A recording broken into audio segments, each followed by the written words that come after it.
they'd be doing the same thing about you guys. Honestly, I agree. Evan, to be fair, Yes. they're both fine. They're both fine. Don't get me twisted. Of course it's fine. Neither one of them are bad. Then don't.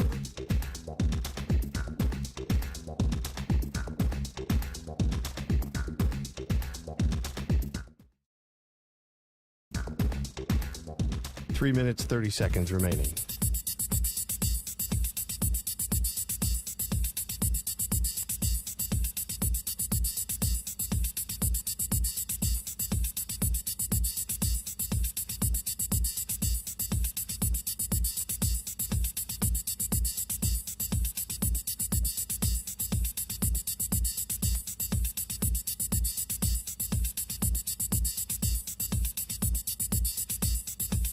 Three minutes remaining.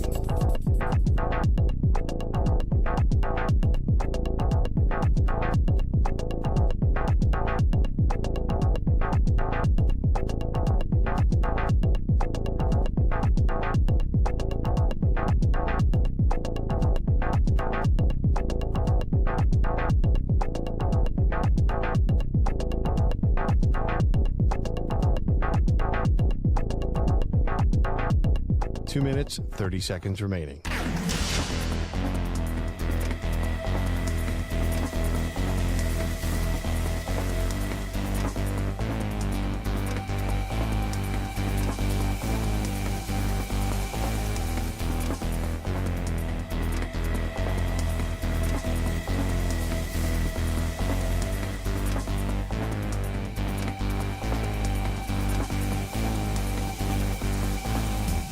Two minutes remaining.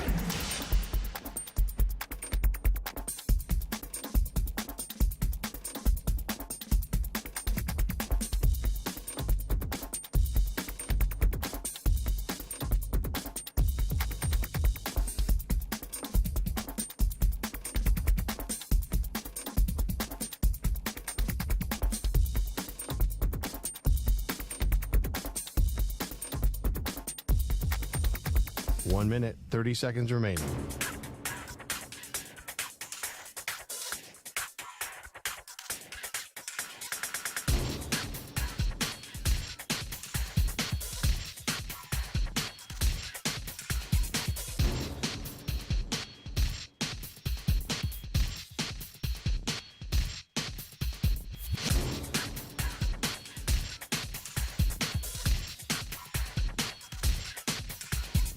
One minute remaining.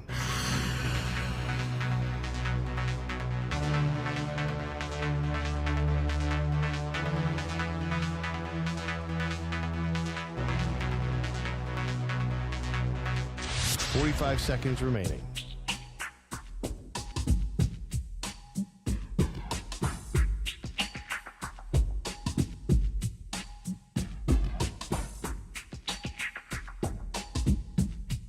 Thirty seconds remaining.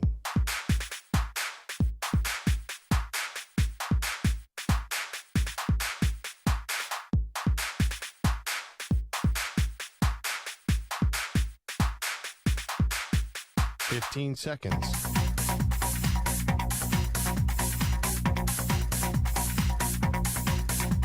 Break ends in 5 seconds.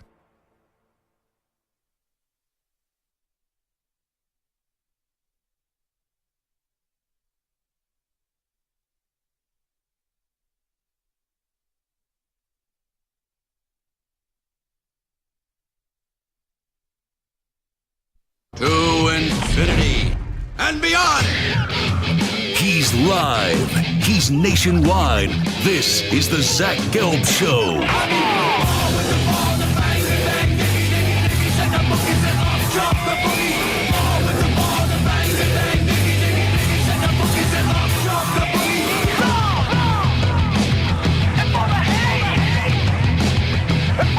Here's your host, Zach Gelb. Live from the place show yet not overly ostentatious studios of the Infinity Sports Network here in beautiful New York City, sitting on top of the 10th floor of 345 Hudson Street. Welcome on in to what is a Tuesday edition of the Zach Gelb Show across all the great local Infinity Sports Network affiliates, Sirius XM, Channel 158, the free Odyssey app, and of course, streaming live on YouTube. 855-212-4227 is the number to jump on in. That's 855-212-4227. You could always get at me on Instagram, where I'm straight flexing, or via the good old cesspool of Twitter, X, at Zach Gelb. That is ZACHGELB. We got a whole lot to do today. Cole Cubelic from the SEC Network. He's going to stop by 20 minutes from now. But first, we got to start the show with, I guess it's news on Bill Belichick. So Ollie Connolly, who's been all over this story, he tweeted out earlier this morning, Bill Belichick has agreed to become the next UNC coach. Belichick handed the school a 400-page organizational Bible with structure, payment plan, staffing choices, etc., decisions on whether to commit with UNC. He is expected to know their decision within 24 hours. So if I just stopped reading after Bill Belichick has agreed to become the next coach at UNC, you would think, okay, when's the press conference? This is official. This is over with. All he has to do is take the pen and sign the contract. That's it. But when you say that Bill Belichick has agreed to become the next head coach of UNC, and now we expect a decision from UNC in the next 24 hours, well, so what if Bill Belichick agreed to become the next coach of UNC? We don't know what's in those 400 pages. We don't know what demands there are outside of Stephen Belichick probably being the coach in waiting from reports that have surfaced. It's like I could say, hey, Stu and Samter, I agree to work with you guys for another year, but Stu, I want 75% of your salary, and Samter, I want 80% of your salary. All right, that's great that I agree to it. Stu and Samter would be like, what the heck? Screw you. Go bleep off. We're not electing to work with you. You know, Beyonce, I want to agree to go on a date with you. Doesn't mean she's meeting me for dinner tonight at Carbone. It's like, come on. So I understand that there is still something to this because it shows that Bill is interested, and it shows if you're willing to do whatever Bill wants you to do, whatever his terms are, then if UNC says yes, he'll be the next coach of UNC. But we don't know what's in those 400 pages. We don't know what his demands are, and we don't know if UNC is going to say yes. Now, here would be my advice to UNC. Don't be like Arthur Blank here, because Arthur Blank wanted to hire Bill Belichick, and then Arthur Blank allowed other voices to persuade him and say, you know what? Let's not hire Bill Belichick. If Bill Belichick wants to coach at UNC, you hire Bill Belichick and you say, whatever you want, coach. Here's the red carpet. We're rolling it out for you. You are our king. We will do whatever you want. Because even though you just got rid of another coaching legend who is an older coach, and you'd be bringing in the greatest NFL head coach of all time, arguably, and I know he hasn't coached college, but this is a 6-time Super Bowl champion. For a program like UNC, who's the other hire that you're making that's really going to resonate a large national reaction and will actually make you guys relevant and make us give a crap about a basketball school that's always trying to succeed in football, because we know where the money is in college sports, it's in football. Like, if you wanted to tell me you were going to hire the Tulane coach, okay, right? Younger coach, has had success. I could understand why you would do that.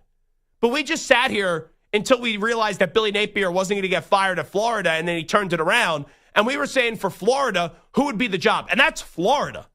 You know, I know Florida hasn't been good in a while, and I know Florida is not the same school that we look at it as it was in the early 2000s, but Florida is still a huge brand, and Florida is a job that you would still think would be attractive. Well, outside of Lane Kiffin, I didn't really hear another name that was getting jammed down our throats in terms of, oh, this is the guy that you got to hire. So let's just say UNC goes, Bill, I didn't like what was on page 366. All right? That's a stipulation. There's something in there that we highlighted. We need you to change it. And if you don't change it, then we're not going to hire you. And if Bill tells you to go bleep off, because that's what Belichick's going to do, because this image of Bill Belichick, it's so funny to me how stupid some of us are. The last year, and it's not even a full year, if you don't realize why Bill has been warm and fuzzy on TV, it's because he's trying to change the perception and the image of him. That he's impossible to work with, right? He's a curmudgeon. He only does things his way. That's why Bill is smiling. That's why Bill's giving insight on television. And that's why Bill is making it look like, he's got a friendly side to him. He's got a soft side to him. He's got a warm side to him. And then realize the moment he goes on with Pat McAfee yesterday and there's a chance he's going to take a job somewhere, press conference, Bill is back. But I'll smile. But even when Bill Belichick smiles, it's weird. All right? I don't like when Bill Belichick smiles. And there's not many bigger Bill Belichick fans on the planet than your boy. So I just take a glance at all this Belichick stuff. He wants the job, right? That's clear. But he wants the job on his terms. I don't blame him for that. If you had to bend the knee a little bit to get back into the NFL, which I just find it to be absolutely ridiculous because we're talking about Bill Belichick, okay. Right? You may have to take two to tango. But if you're going to go do UNC a favor, and that's what this would be, I don't know if it's going to work or not, but Bill Belichick agreeing, even though UNC hasn't agreed for him to be the next head coach, but him expressing interest and him wanting this job, if you do it in the 400 pages that he's outlined in the way that you want your program to run, the way that Bill envisioned your program, the fact that he's even willing to say, yeah, UNC, you could have the opportunity to hire me, UNC would be an absolute fool not to do so. Because even if it doesn't work, at least you took a chance. Because the upside is a great upside with Bill Belichick there.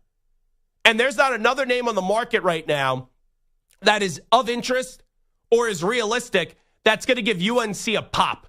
That's going to make UNC relevant. That's going to keep UNC in the news. And the college job isn't what the college job used to be. And you know what? It's crazy to me. I was watching First Take earlier this morning. And Stephen A. Smith and Shannon Sharp, they are huge Coach Prime fans, right? They're friends with Coach Prime. I love Coach Prime. But they're sitting there and they're saying, can you see Bill Belichick go into a living room and recruit? And I forget who it was. Maybe it was Dominique Foxworth who said he's going to hire his guys to do the recruiting. And it was either Stephen A. or Shannon Sharp said, but yeah, when you're the head honcho, eventually you're going to have to talk to those kids. Well, how is it any different than the philosophy that Deion Sanders supposedly takes? I don't think Deion Sanders, from what I've been told, goes into living rooms and goes on recruiting visits.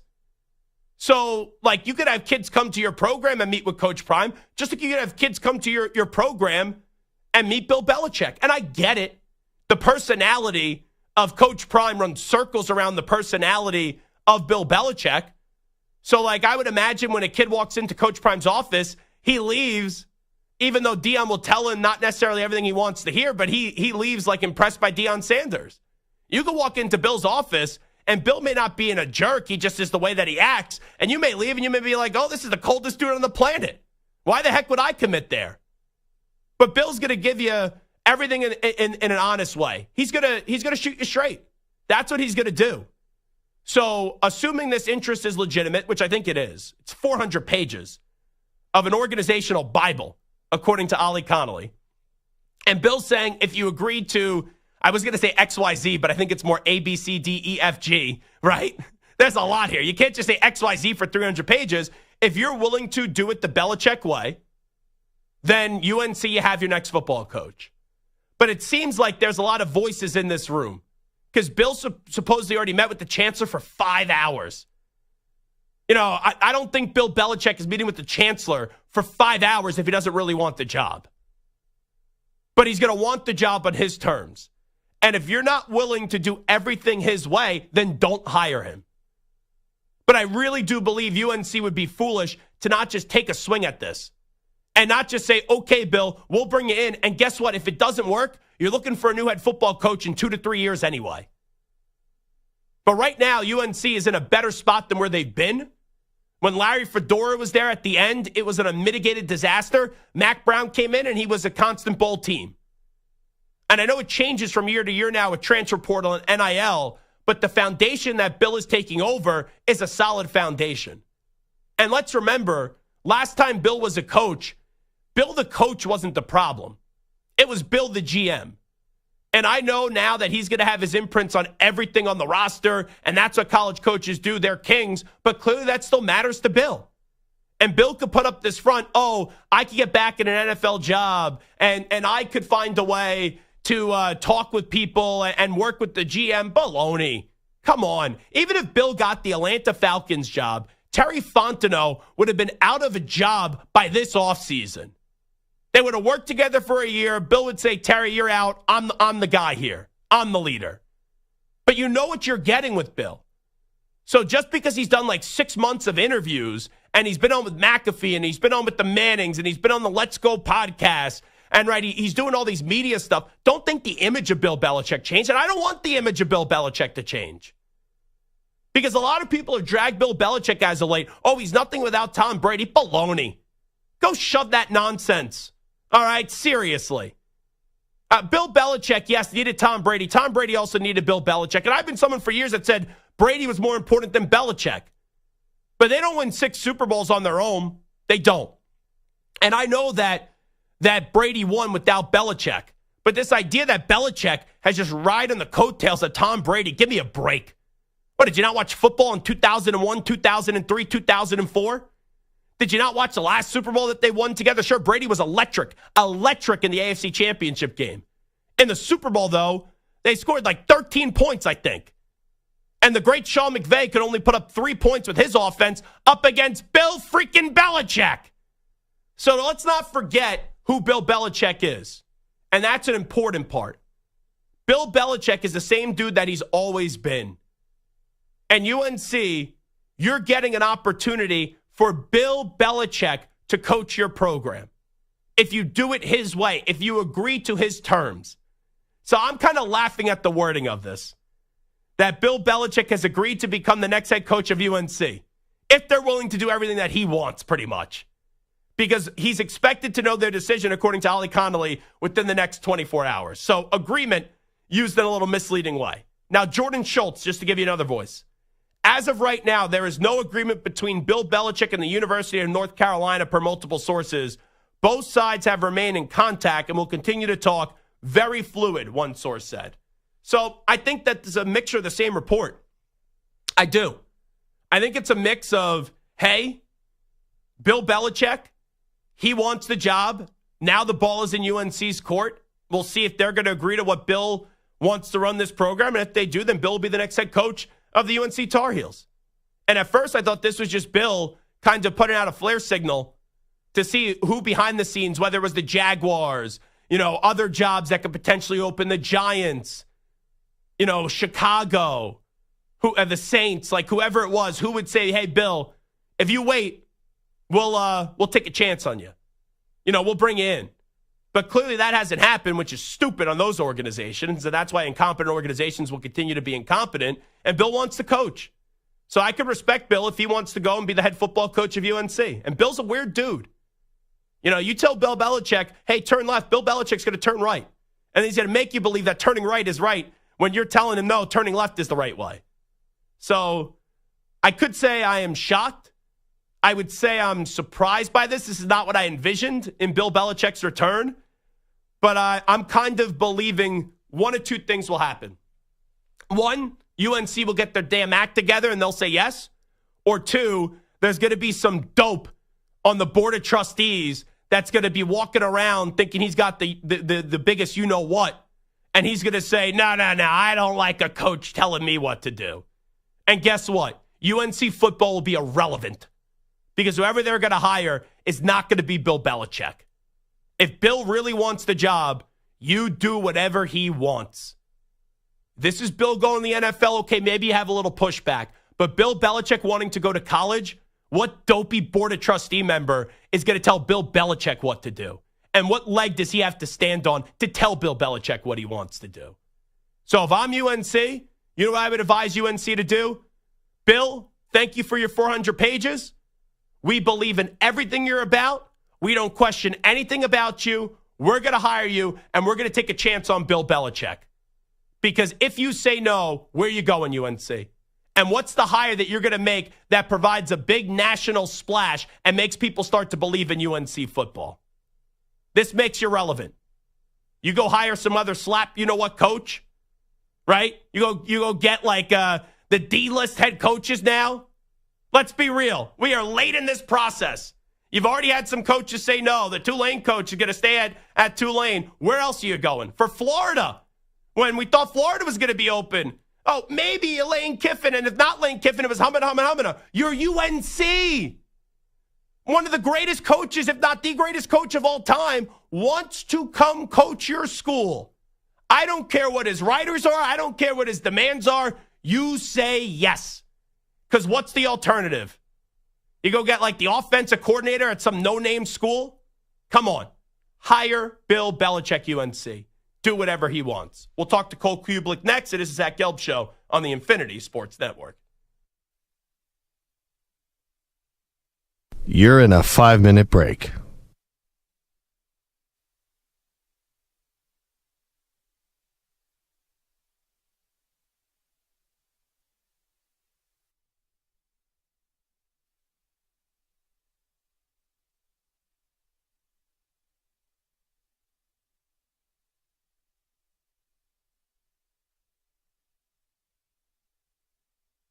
Four minutes, 30 seconds remaining.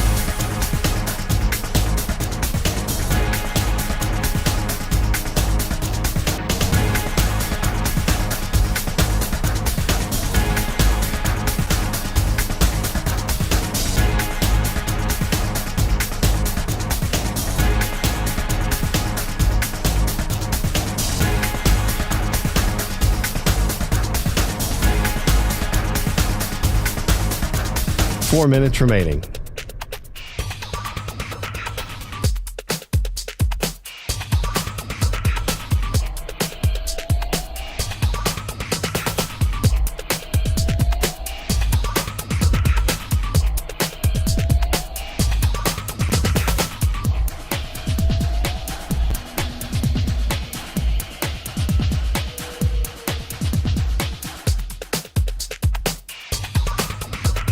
Three minutes, 30 seconds remaining.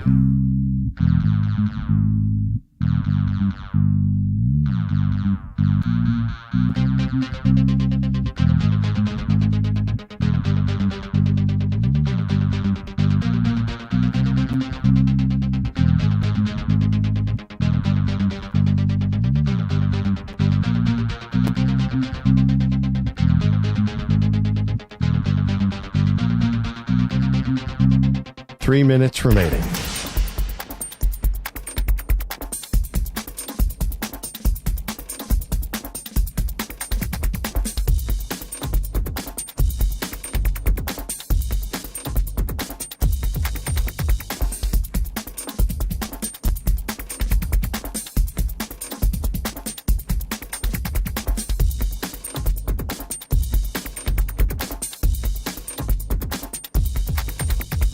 Two minutes, 30 seconds remaining.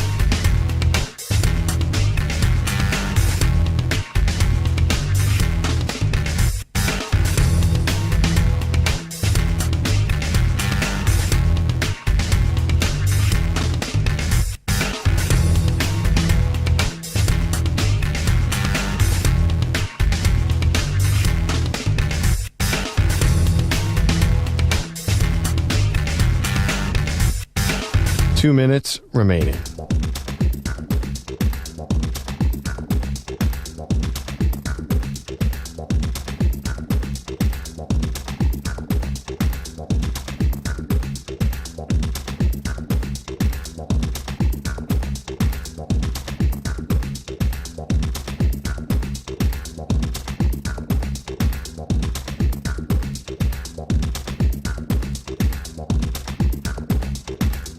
One minute, 30 seconds remaining.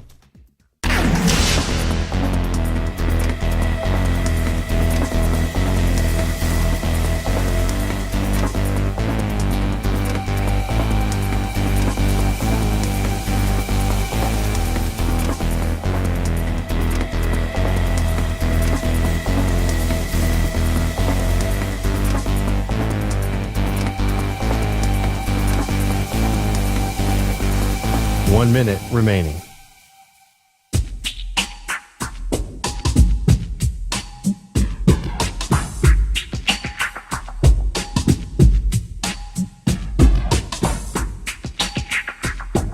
.45 seconds remaining.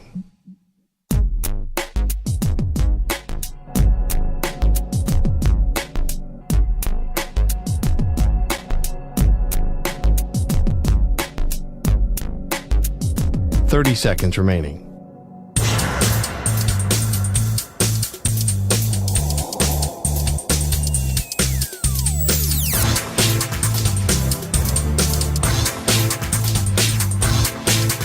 Fifteen seconds.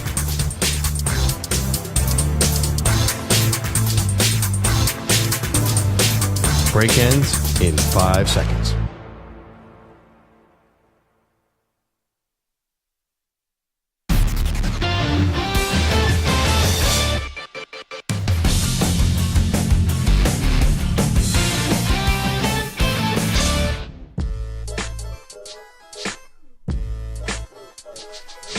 Welcome back to the Zach Gelb Show.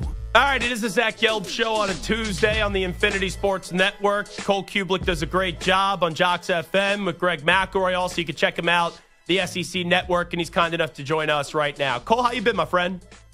Doing great, Zach. How about yourself? Well, I'm fantastic. So let me get to this Bill Belichick story. So Ollie Connolly reports that he's agreed to be the next head coach of UNC.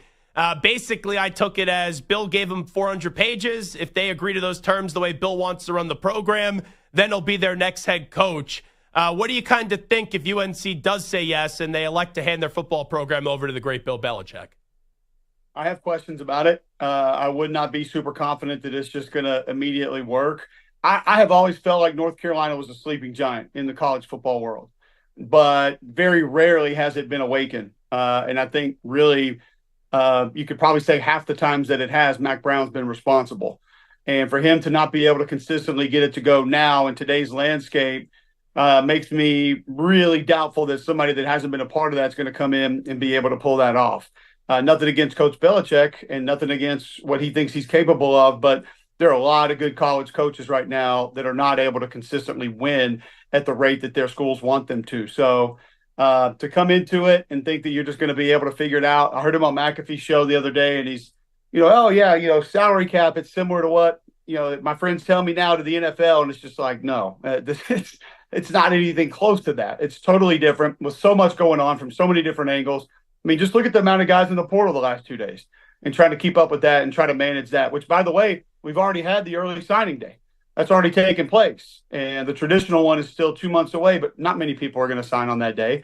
It's just it's a very difficult landscape to manage right now. And without the experience and the contacts and the people to be able to guide you in the right direction, specifically with NIL, and if your school and your collective aren't behind you in that department, you're not going to win anyway. So where does UNC go? If, let's say, they say, Bill, thanks, but no thanks. We know the Tulane coach is already out. Charles Huff already took a new job. He left Marshall. Like, where else does UNC go here? I don't know who else would be on their list, but I imagine if we're getting this far down the road because there is a lack of other candidates, this thing might already be done. I think John Summerall, you mentioned him from Tulane, is going to get a head job and he's going to be great wherever he goes. That would have been a home run for North Carolina, in my opinion, because I think he's waiting on a better job, and I think he'll get a better job in the next year or two. I don't know who else is a real candidate right now. I do think it's attractive enough for you to be able to get a great coach, to be able to go there. But the further we get down this path, the more difficult it's going to be for a coach to say, yes, you've got to get in time to pull some players through the portal to at least go through spring ball. And then you're probably going to get another wave of guys after that. So the roster retention, roster management is the most important part right now. And you're already behind the 8 ball there. And that's why I kind of think, because, hey, I look at my alma mater, Temple football.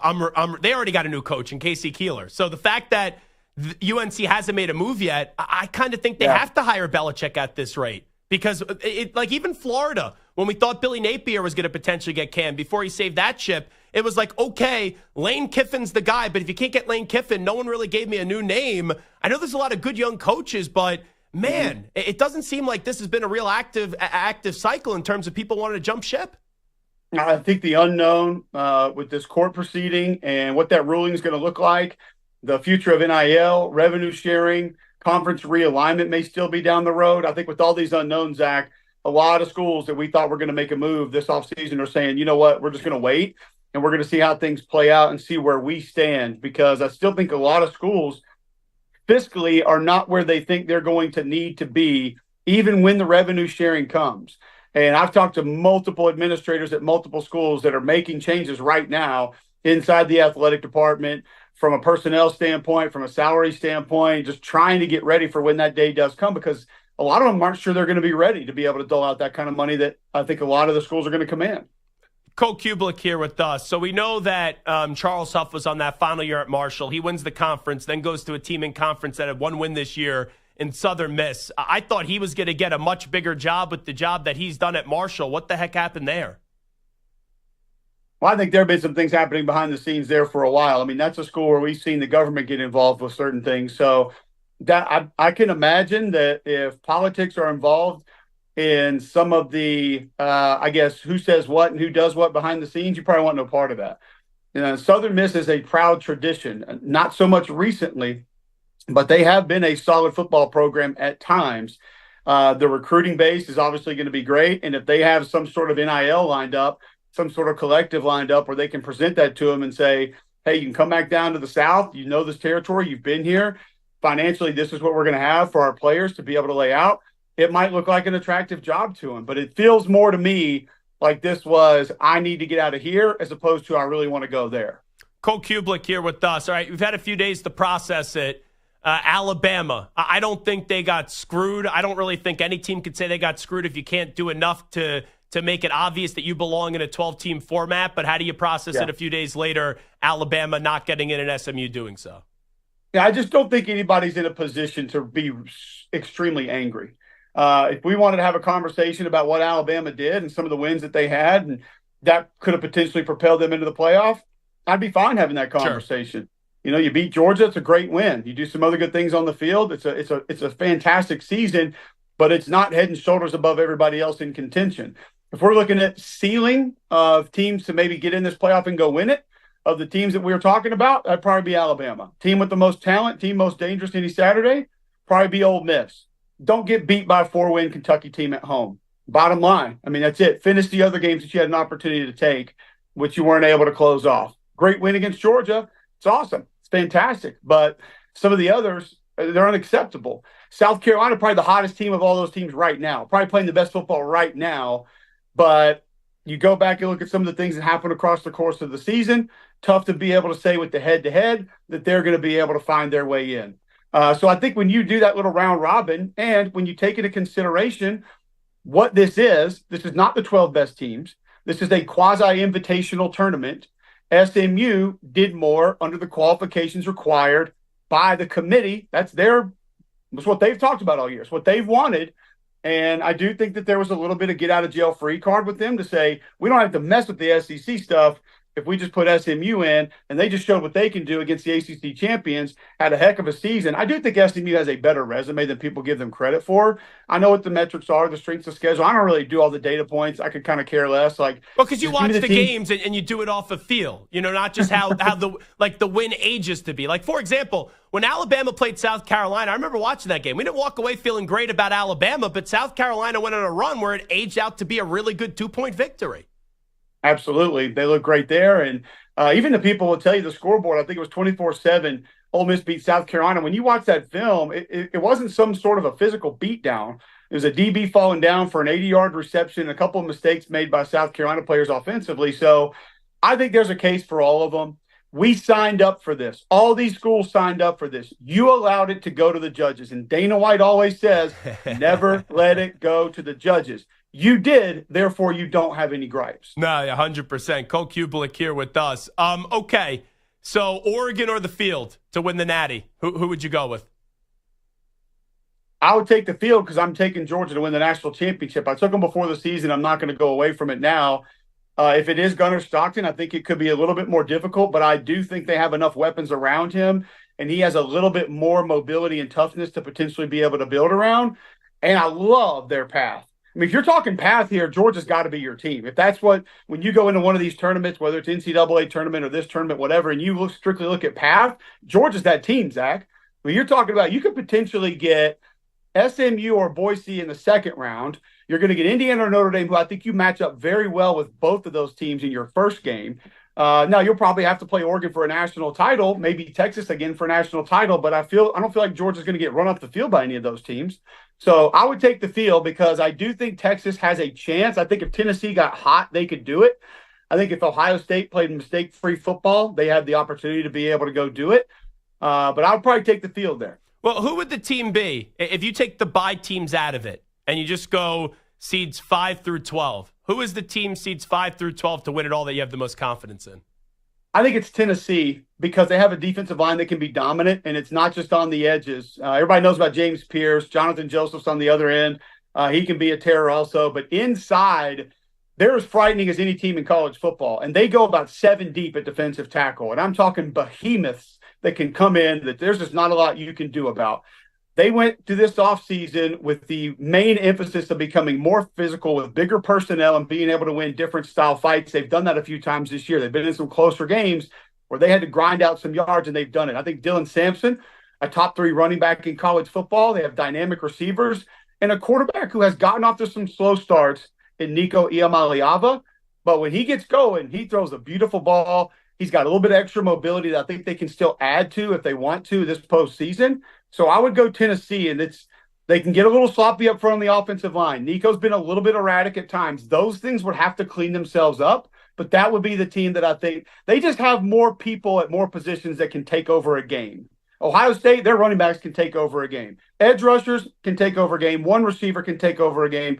I think Tennessee has an entire D-line, one edge rusher, maybe a quarterback, a running back, and possibly a receiver as well. So you got Tennessee on the road, Clemson on the road, SMU on the road, Indiana on the road. How many road teams do you think will end up advancing to the second round? Tennessee will be the only one.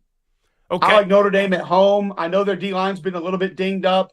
Howard Cross should be back, should be better. I think Jeremiah Love is the player in college football that deserves more conversation. He is a freaking dynamo at tailback. Will be a Heisman finalist next year, I think.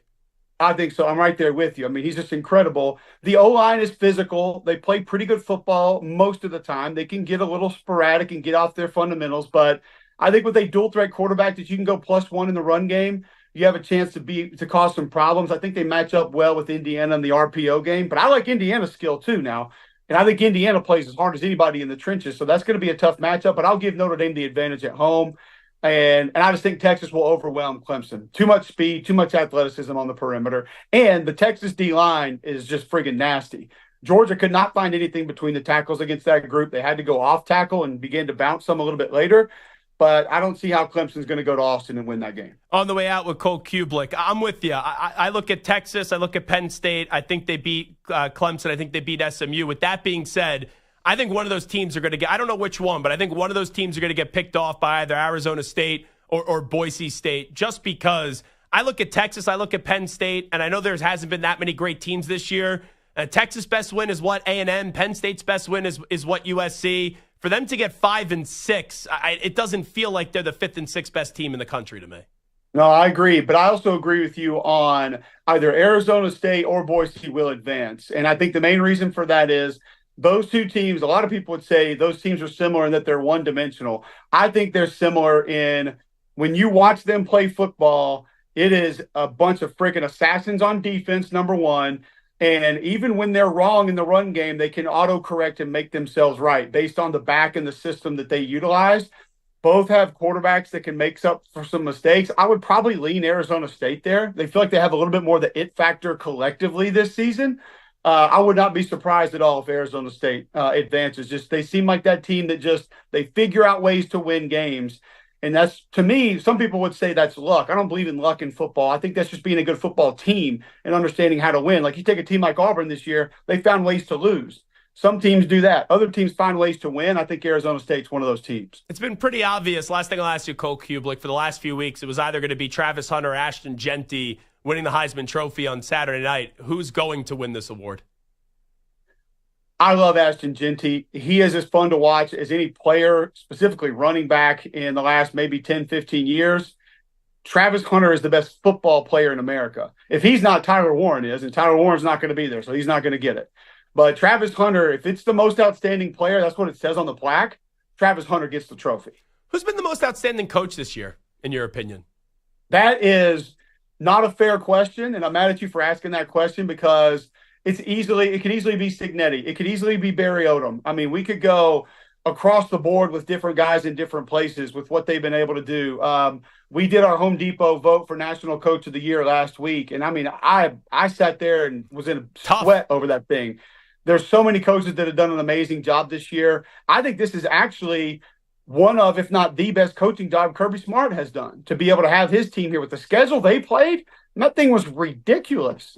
So I think there have been a lot of coaches that deserve to be mentioned for that, and I wouldn't be mad at about 4 or 5 different ones if they won it. With how up and down Beck has been this year, and I've been out on Beck for a while, with him getting hurt, I know that you still pick Georgia to win it all, but can Stockton be more than just lightning in a bottle, like for a second-half drive that we saw or for a full game?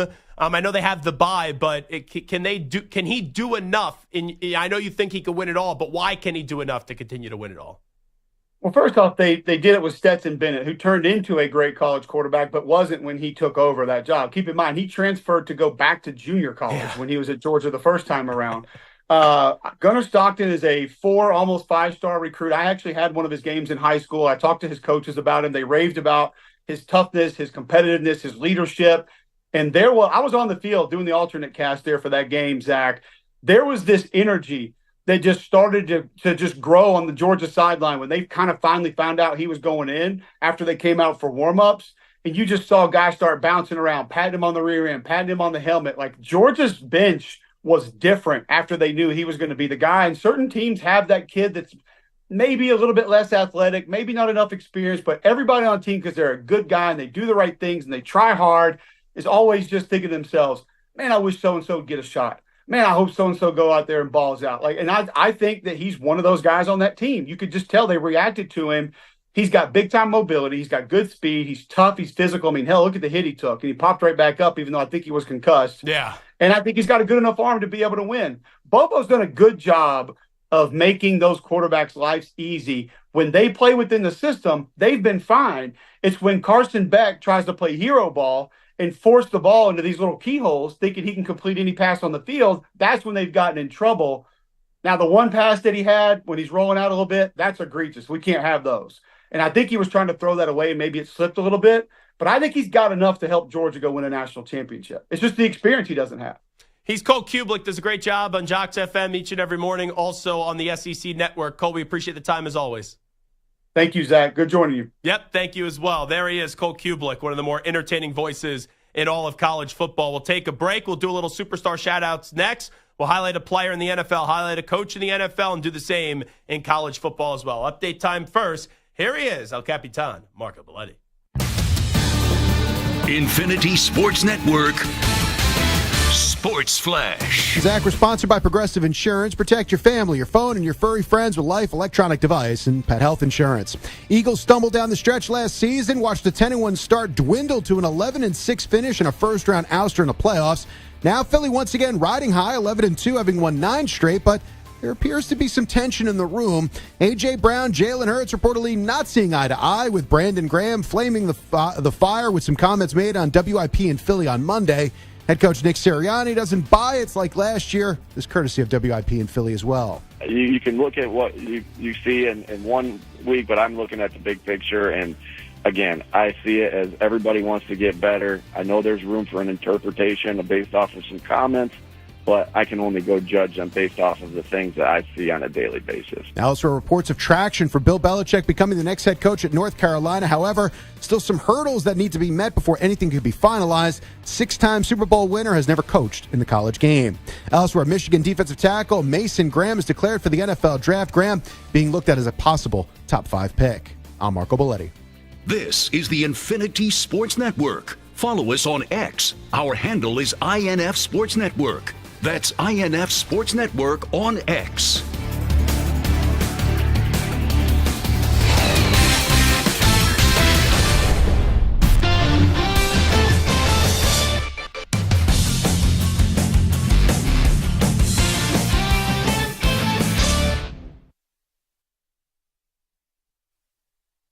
You're in a 5-minute break.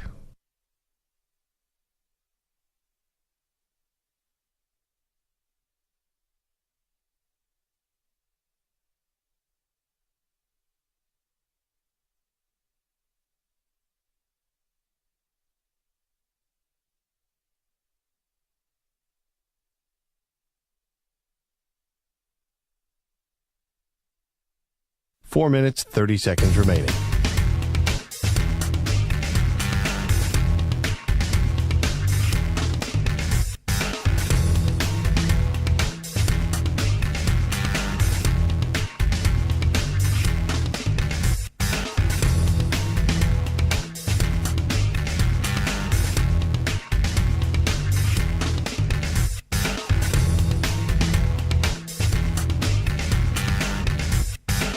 Four minutes remaining.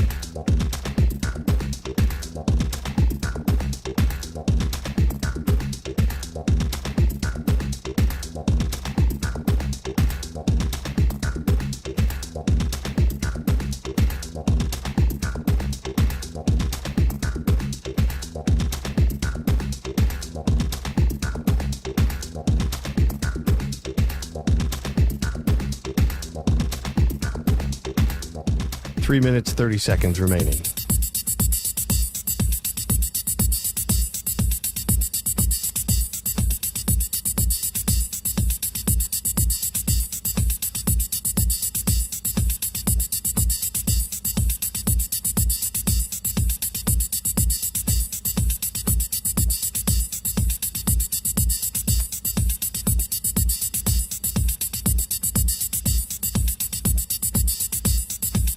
Three minutes remaining.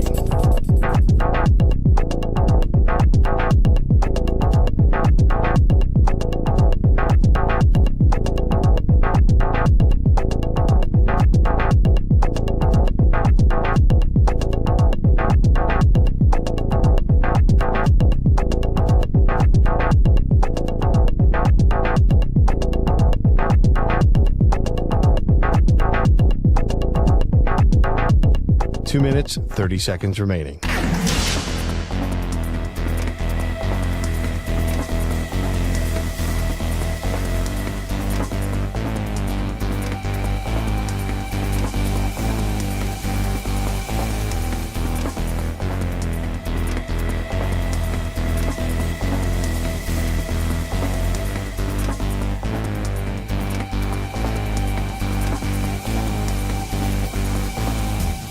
Two minutes remaining.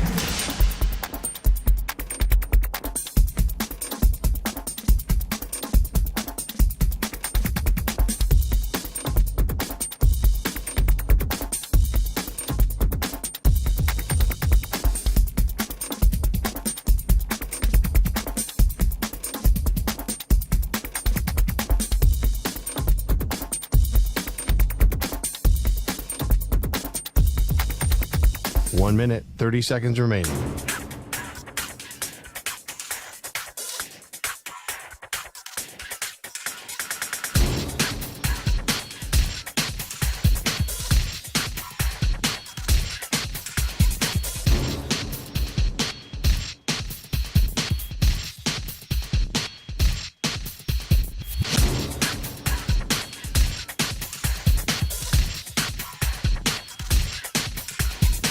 One minute remaining.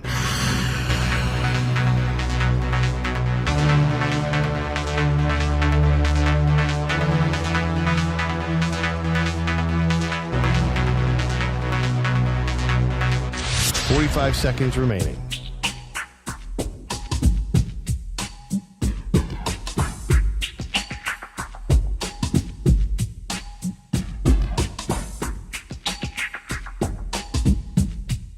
Thirty seconds remaining.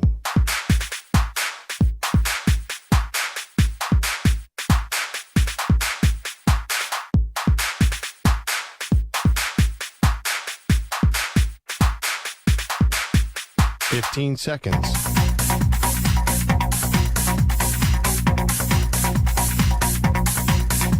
Break ends in 5 seconds.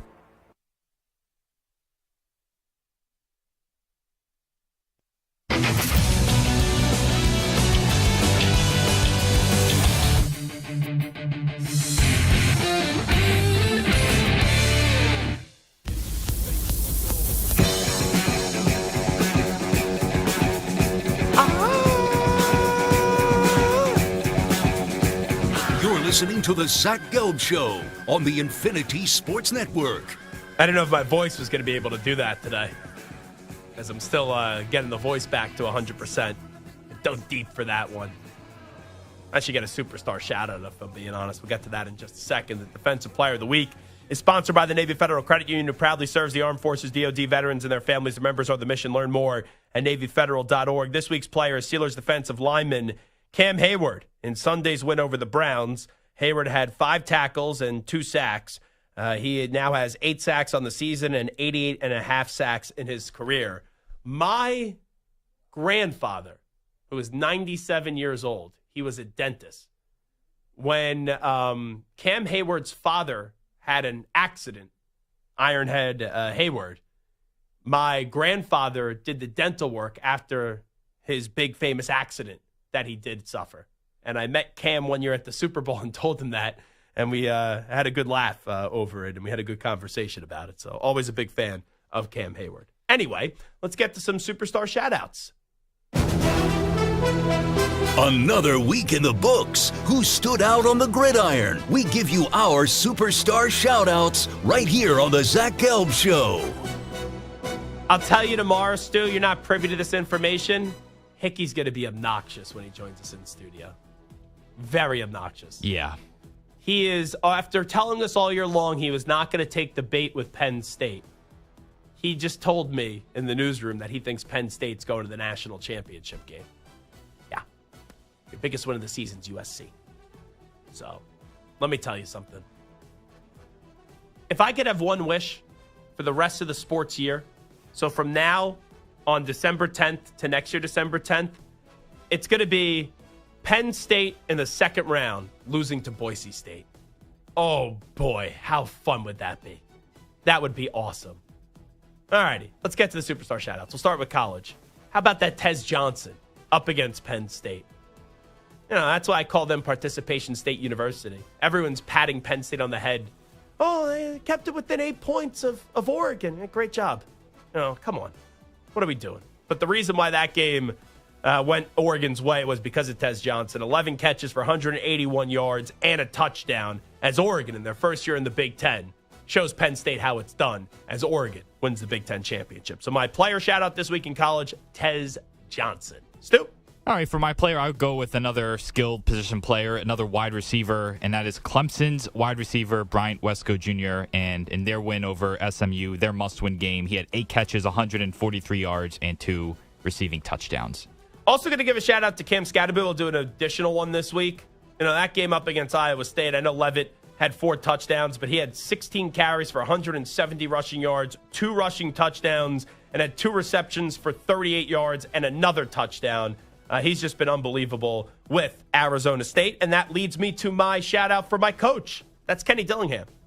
You know, they started off the year 3-0, then they lose to Texas Tech, then they win 2 games, Kansas and Utah. They're 5-1, and when Sam Levitt couldn't go because he was injured up against Cincinnati, and they lost that game at 5-2, I never thought we'd be talking about Arizona State again for the rest of the year, let alone in the college football playoff, let alone being Big 12 champions. When you were picked dead last in the Big 12 in the media poll before the year started, and you end up winning the Big 12, you're getting a shout-out. I don't care how many times I've shouted him out in the past. But since that loss to Cincinnati, wins against Oklahoma State, UCF, Kansas State, BYU, Arizona State, and then Iowa State. And to see what he's doing now at Arizona State, Kenny Dillingham, unbelievable, 11-2 Big 12 champs, and they're on a bye as they wait to see who's going to be their second-round matchup. All right, for my coach, I will go with Boise, Spencer Danielson, 12-1. They get the bye. They beat UNLV, of course, and then, you know, you have the bye, and then you play either Penn State or SMU. So there is a path for them to make a little noise in this college football playoffs. Up until this year, as we transition to the NFL, Sam Darnold was known for 2 things. Number 1, mono. Number 2, seeing ghosts. Now Sam Darnold has restored his reputation where there's a big debate. Do the Vikings get rid of J.J. McCarthy, or do they delay J.J. McCarthy being their starter next year? Do they pay Sam Darnold? Or if they don't, you know Sam Darnold's going to get a pretty lucrative contract somewhere else. The fact we could even have that conversation is a big credit to Kevin O'Connell, big credit to what the Vikings roster and the way they built to Kwesi Adofo-Mensah. But Sam Darnold also, this past weekend up against the Falcons, was 22 of 28. You still got to make the throws, even if he's in a good situation, for 347 yards through the air count them, not 1, not 2, not 3, not 4, but 5 passing touchdowns. Sam Darnold gets my shout out this week. Stu, do you remember the last time a Raiders quarterback had 5 passing touchdowns in a game? Oh my! I would have to assume it was Gannon. I don't think Carr ever did it, and I can't imagine that there has been another guy. When's the last time they even had 5 touchdowns in a game? Forget just 5 passing touchdowns. There's a world where they never have had a guy that has thrown for 5 touchdowns because all their good quarterbacks were like in the 70s and 80s when quarterbacks weren't throwing the ball that much. Yeah, it's crazy. All right, who's your player? Mine is Seahawks running back Zach Charbonnet. In their win over the Cardinals, 22 carries, 134 yards, 2 touchdowns. Seattle, of course, 8-5. They are in the driver's seat out west. I'm looking at it right now. StatMuse. Quarterbacks that throw 5 passing touchdowns. I'm looking to see where is a Raider. Where's a Raider? Where's a Raider? Where's a Raider? I've already went through 25 quarterbacks, and it says unlock, pay money to get the data. So I wonder how much money I have to pay to end up finding out when the last time a Raiders quarterback had 5 touchdowns. All righty. Did Jamarcus Russell even have 5 touchdowns in his career? I think he had like 11. Let's get to the coaching shout-out this week. I'm going Sean McVay. Josh Allen had 6 total touchdowns in the game. And Sean McVay's offense was still able to outscore the Buffalo Bills. That's why Sean McVay gets my shout-out this week. If you look at that Sunday game, 44 to 42, the Rams get the job done. Matthew Stafford, 320 passing yards, 2 passing touchdowns. Kyron Williams, just a touchdown machine. He gets 2 touchdowns as well. And then you look at that Puka Nacua, 12 catches for 162 yards and a touchdown. Cooper Kupp also had a touchdown. Sean McVay's offense, high-flying. They were able to outscore the Buffalo Bills, who had 6 total touchdowns from Josh Allen. And McVay's offense still got the job done. 44 to 42. Rams alive at 7-6. I got the answer to your question, by the way, which I'll give you in a second. My coach, I'm going with Wes Phillips, the Vikings offensive coordinator. Ooh. I know he's not the play caller, but kind of what you're saying about Darnold, just an amazing job what they've done now, 11-2, top 10 in passing, top 10 in points per game. Was it Derek Carr? It was not Derek Carr, but it is this century. And it's not Gannon either. Huh. Can you give me multiple choice real quickly? Like an A, B, C, or D? Sure. Is it, let's see. Is it Carson Palmer? Yes. No. Jason Campbell? Jason Campbell is my second, is not. Okay. Kerry Collins. Who's the other? Terrell Pryor. So it was Kerry Collins? It's Kerry Collins, yeah. What year was that? 2004. 2004? Yeah. Oh, my God. They've had 2 6-touchdown performances. Daryl LaMonica and Tom Flores back in the 60s. Jesus. It shows you how spoiled I've been watching Tom Brady for 20 years as the quarterback of my team. I'm like, 5 passing touchdowns. You said 2004? 2004, 20 years ago. God. Kerry Collins? Do you remember Kerry Collins on the Raiders? I wish I didn't. Hey, that's a Penn Stater. Jeez. Damn. I'm sorry, Stu. But I do have hope for you coming up later. I've identified who your next quarterback's going to be. When we come on back, what's going on with A.J. Brown and Jalen Hurts and Nick Sirianni? Time to shine, big fella. We'll get to that next.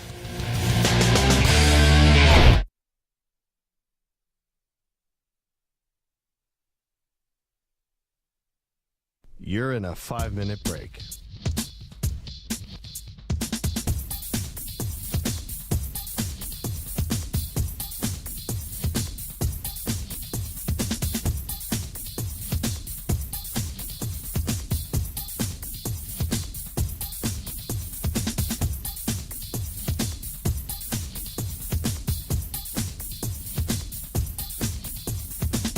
Four minutes, 30 seconds remaining.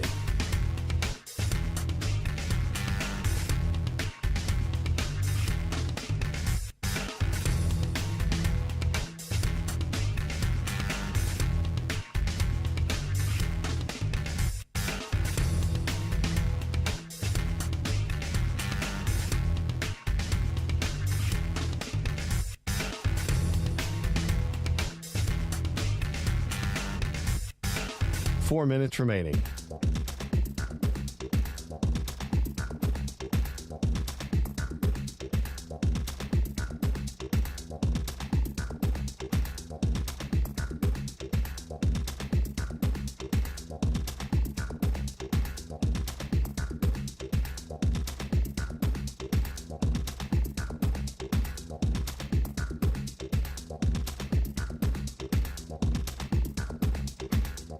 Three minutes, 30 seconds remaining.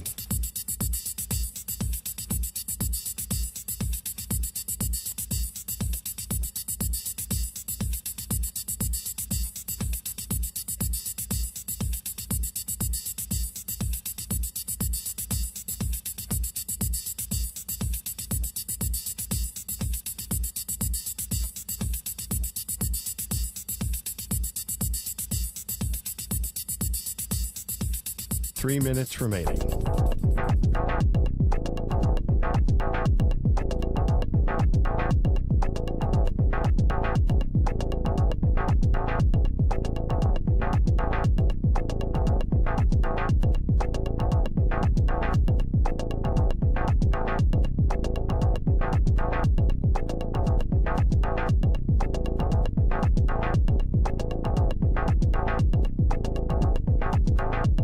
Two minutes, 30 seconds remaining.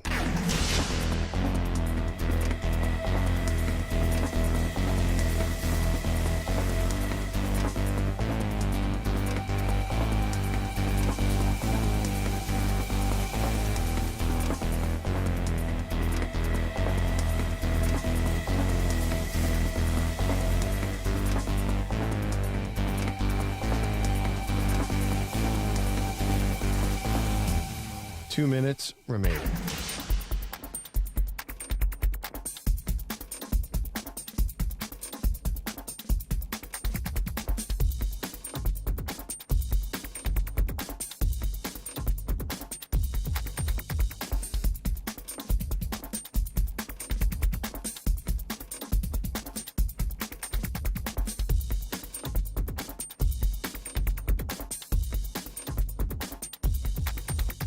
1 minute, 30 seconds remaining.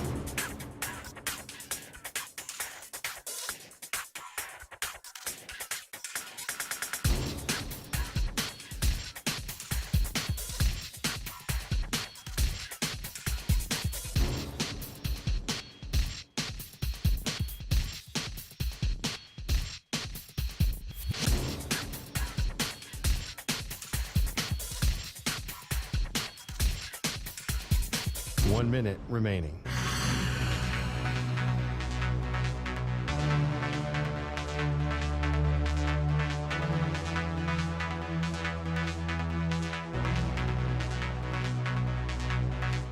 .45 seconds remaining.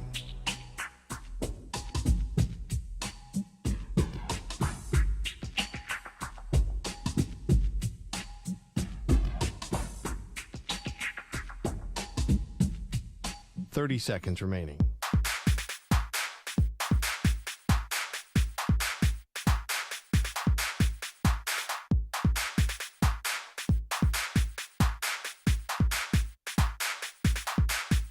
.15 seconds.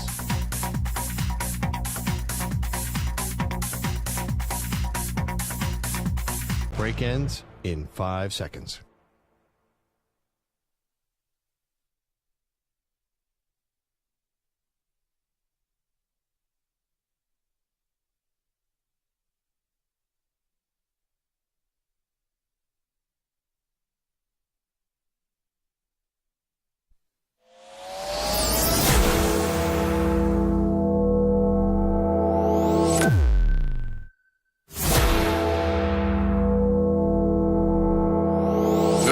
Infinity and beyond. He's live. He's nationwide. This is the Zach Gelb Show.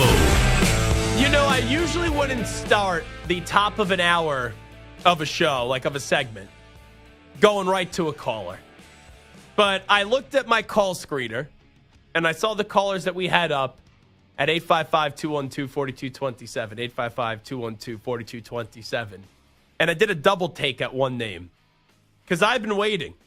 And we were in 10 days of the wait for Mike in Abilene, Texas, to finally show some face here. Because Mike in Abilene, Texas is one of the biggest Ohio State Buckeyes fans that I know. And it never entered his mind, probably, that Michigan could actually beat Ohio State. Because why in the world this year could Michigan beat Ohio State? I know the answer, even though I never thought it was going to happen. It's because Ryan Day is a fraud. That's why. So Mike in Abilene, Texas, I was worried about him. There was two Mikes that I was worried about. Michael Fry, who I have a big listener of the show, and I sent him a message after the game, and I just said, Michigan, Michigan, Michigan. And then we talked it out, and we had a good laugh. Mike in Abilene, Texas, I only communicate with him when he calls this show. And I hope he has a good phone line. I do here, because I want to hear everything Mike in Abilene, Texas has to say. But on the line right now, after, let me see, I'm not good with numbers. 1, 2, 3, 4. Is it 4?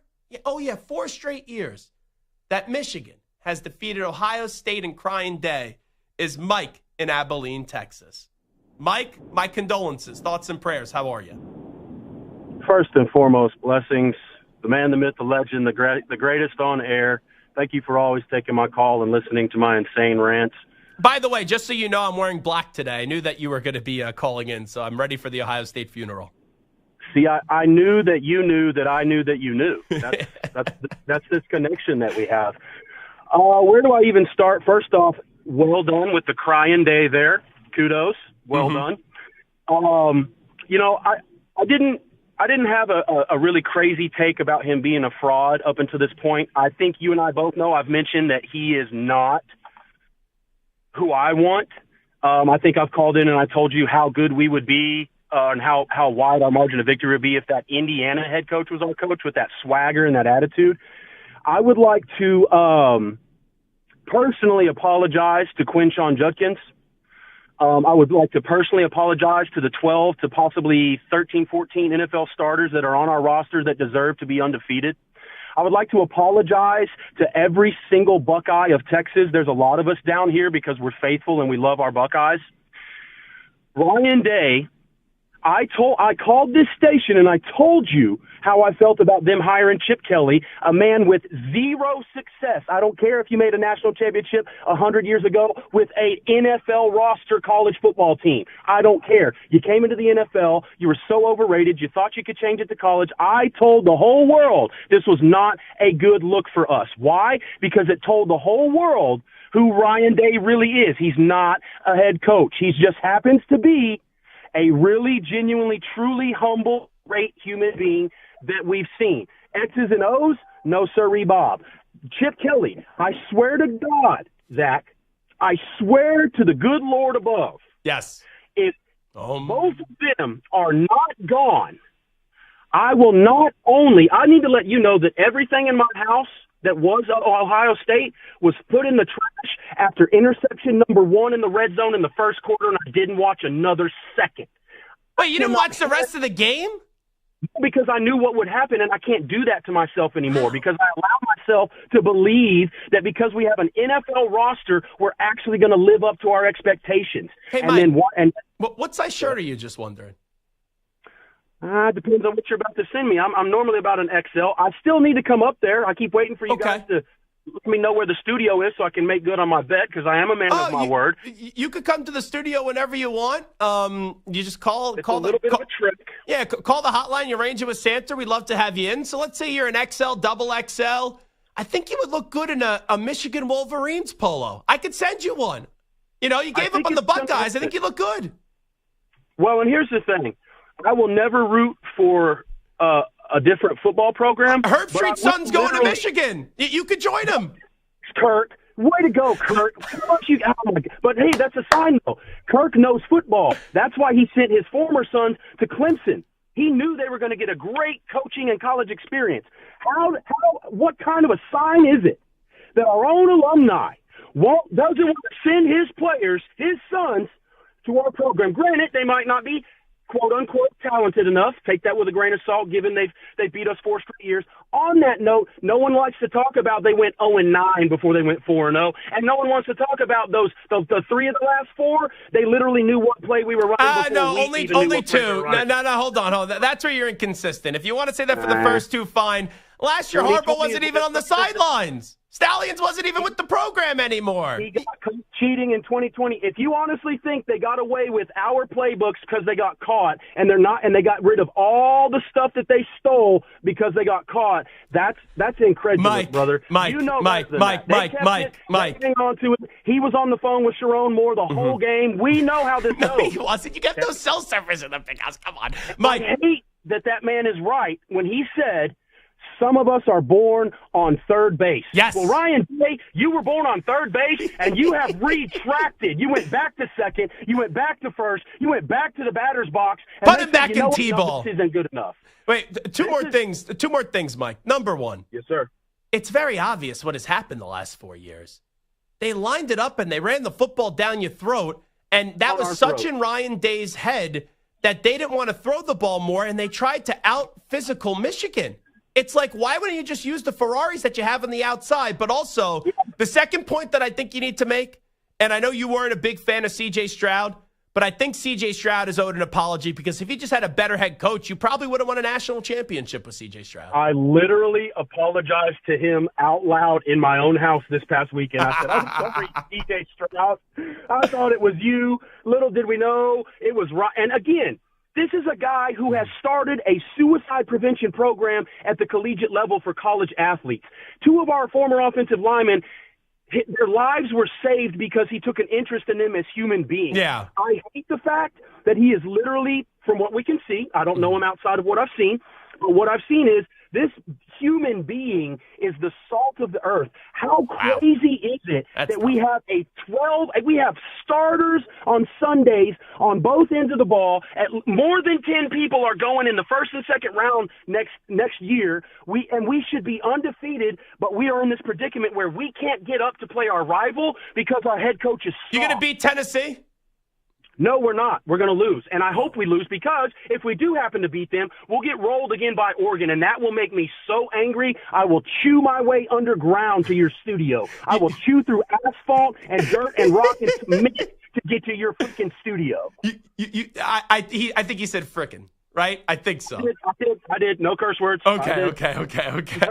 We were all looking like, what the heck did he just say? Last thing they'll ask you, Mike in Abilene, Texas. You know he's coming back, right? So, I'm glad you said that, sir. There's 2 coaches that are probably going to be back in college football next year, and it's Nick Saban and Urban Meyer. And I cannot believe I am willing to take the circus that comes with Urban Meyer, because one thing I do know, our boys get up to play for that guy. I don't know what he says. I don't know what he does. But when Herb's there, we get up and we play to our full potential. 12-0 on a suspended season, national championship on the 4 seed. Whooped Alabama. Whooped Oregon. You know why? Because we believed. Yes. We had leadership that believed. That guy doesn't believe. I love him to death. Great human being. Maybe stick him somewhere on the sideline. Don't let him be a coordinator at all in any capacity. He's a great man. The kids do love him. They don't get up to play for him. If we, for some reason, now here's the thing. I love how you just said that he's like the salt of the earth, and now you're saying he's a great human being. Well, that's what salt of the earth means, man. He's a good dude. Oh, gotcha. The way that you just said it, yeah, okay. If we win and win again and if we somehow miraculously realize that we don't even need that coach, we could just play to our best ability as players and we're the best team in the country talent-wise, if that happens and some miracle happens and we go to the national championship and have a chance to win it, he should still be fired. If we win the national championship by 28 points, he should still be fired. And if him and Chip Kelly... Oh, come on. Now you're ridiculous. If they win the national championship, you can't say you're going to fire him. Well, let me ask you this. Would you rather win the national championship and lose to Michigan, or beat Michigan and lose the national championship? It's a tie for me. That's how much I hate them.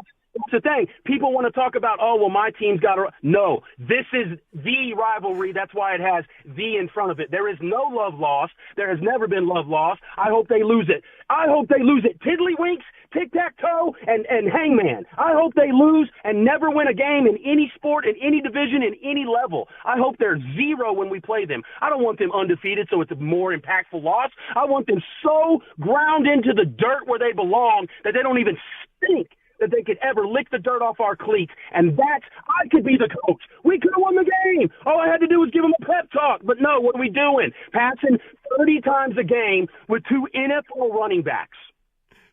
Mike, I'm going to put you on hold. I appreciate the phone call. Samter, get his address because I want to send him something. That's Mike in Abilene, Texas. That was awesome. I don't think I've ever let a caller go for 11 minutes and 7 seconds, but that's what we just did. And you know why, Stu? I feel like sometimes I'm a therapist around here. I really do. But I knew that Mike needed to get that out of his system. I just found it so funny how he's like, this guy's the worst, blah, blah, blah, but he's a great human being.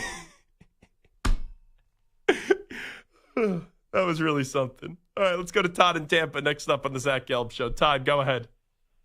Jack, the guy lost me at the end when he said if Ohio State wins the national championship, he should still be fired. I mean, that made no sense. Yeah, see, but that's like a big debate in the Ohio State community. They already feel as if their season's over, even though they could still go technically win 4 more games and win a national championship.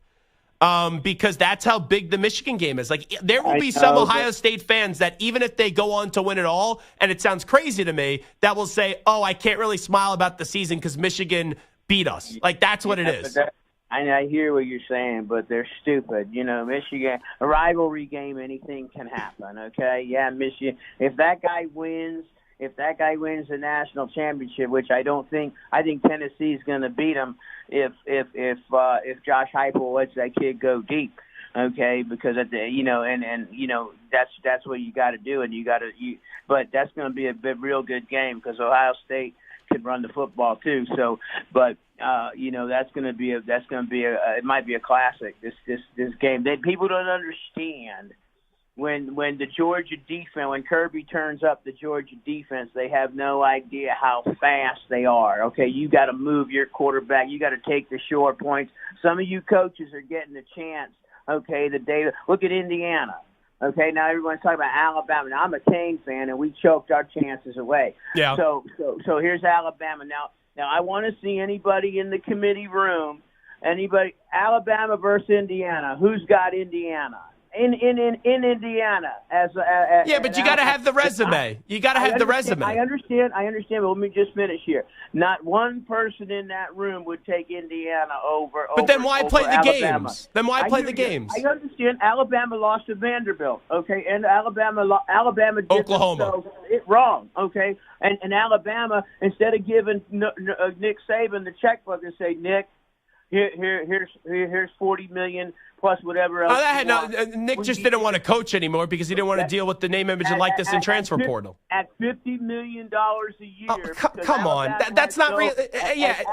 Alabama has no NFL team. The only thing in Alabama is the Crimson Tide. Todd, it had nothing to do with money. He didn't want to deal with the name, image, and likeness and transfer portal. I'm telling you right now, Alabama wishes Nick Saban was on the sideline because he would have never lost to Vanderbilt, and Alabama would have been in, and Alabama could have won it all with Nick Saban. So they did it to themselves. They lost to Vanderbilt. They didn't have the resume, and they didn't have the coach to get them in, and that's what happened to them. My Bucks are in first place. Go Bucks. You got it, Todd. Appreciate it. And the Bucks looking pretty damn good right now. It's just there's so many people in the Alabama world that are just going to say, hey, Nick, so what happens if Nick he's not the coach anymore, folks? And Kalen DeBoer is a really good coach. He got Washington last year to the national championship game. How did Alabama do? Oh, wait, they lost in the semifinal. So this idea that Nick Saban would have made this team great and would have got them in the college football playoff. All right, yeah, if Nick Saban's coach of the team, sure, they could have made the playoff. Maybe he doesn't lose to Vanderbilt. Fine. But it's like, what are we doing? And you could say, oh, if Alabama was going to, if you were in the room, Alabama or SMU, who would you pick? Then why were we even playing the games? No one gets screwed in a 12-team format. I'm sorry. A 14 format, you get screwed. A 12-team format, no way. No way do you get screwed. Hey, Stu, can I ask you a question?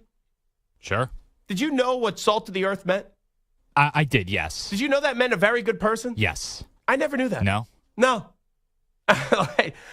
Just and the way that he said it, it didn't seem Mike in Abilene, Texas, like it was meant in a nice way.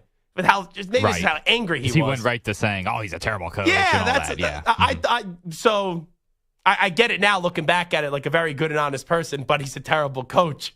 I always thought salt of the earth. How does that mean very good? Like that doesn't seem to me like if the salt of the earth. I don't know. It seems like maybe this is my Marash moment that I'm having, but it seems very negative. It if is I'm not just a being Marash honest. moment. Trust me. That's to me. I heard salt of the earth my entire life. I thought it meant like you were like the bottom of the gum in the bottom of a shoe. Quite frankly, like you're the dirt, like on the bottom of the earth. That's what I always thought it meant. I used to think that bullish meant that you were like negative on a person, not positive on a person. Gotcha. Yeah. So I'm bullish on Stu Kovacs. I spent like 25 years thinking that. Yeah, you learn something new every day.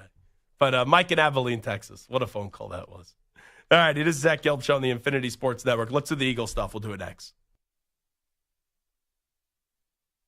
You're in a 5-minute break.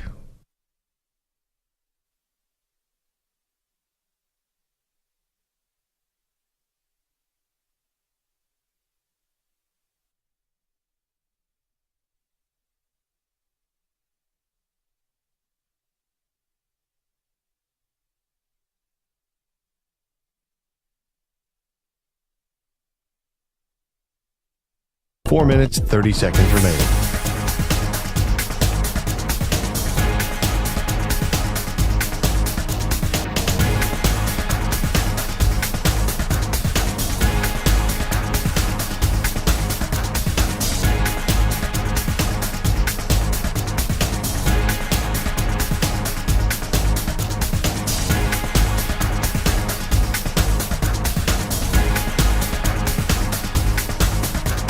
Four minutes remaining.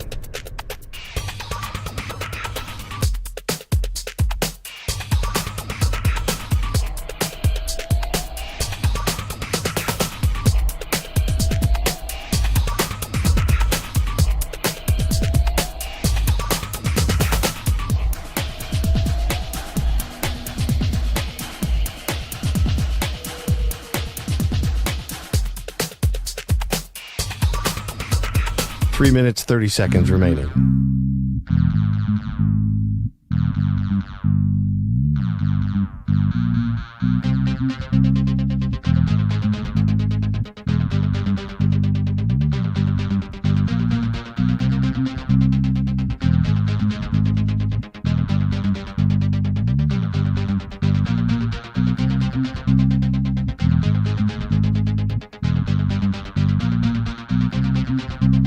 Three minutes remaining.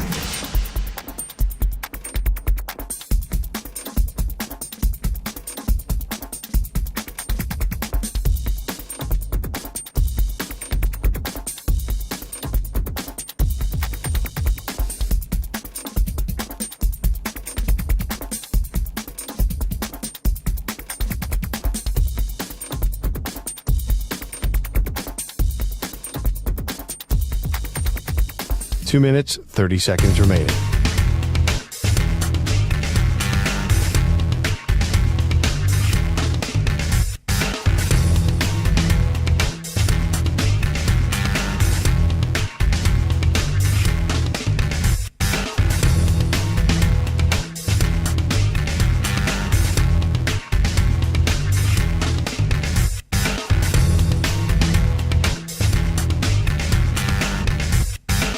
Two minutes remaining.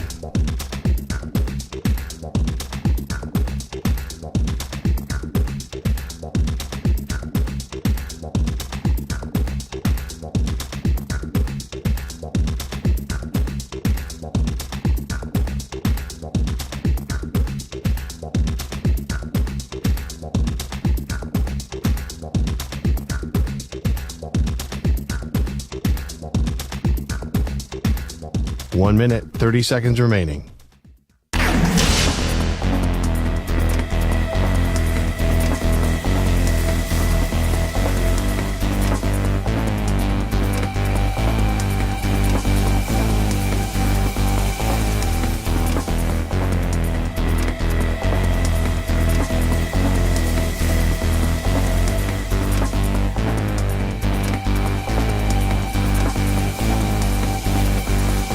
1 minute remaining.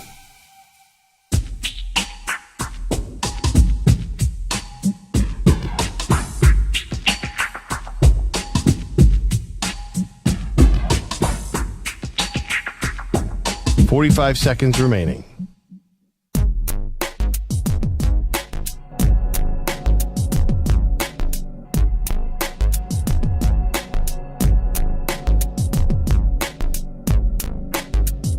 .30 seconds remaining.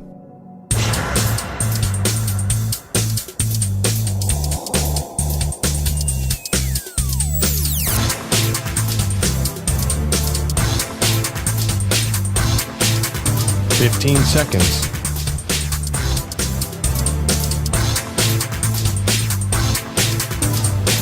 Break ends in 5 seconds.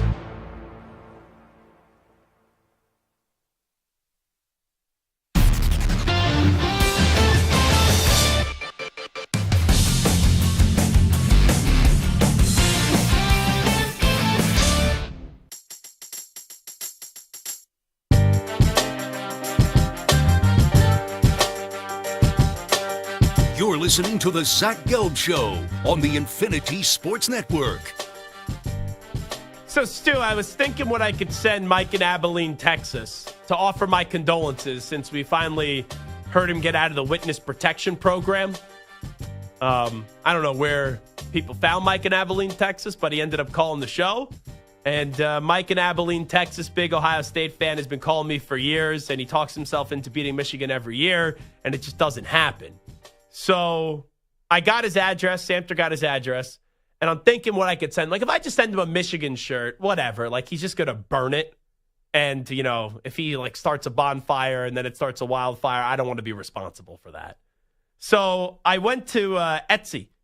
And I just said, like, Michigan-themed items. I could send him University of Michigan chocolate dip pretzels. Is that a nice gesture, Stu? Very nice, yes. Would you eat those? Like, if I sent you USC dip chocolate pretzels, would you do that as a Notre Dame hunk? I would laugh and then eat the pretzels, yes. Okay. There's a shirt that says The Ohio State, and it lists the scores of the games of the last 4 years, and it says Our Michigan. I don't think he would like that. Don't think so. It says another sweatshirt. We beat Ohio State, ... again, 2021, 2022, 2023, 2024. Then there is a Michigan candle. It says, smells like a Michigan win, my lucky game day candle. Then there's a University of Michigan sugar cookies. And let's see, what else do we got here? That's pretty much it. The rest of it's not that good. I think the Our Michigan shirt. It's funny. Is great. But again, he might burn it. The Ohio State, 42-27, 45-23, 30-24, 13-10, Our Michigan.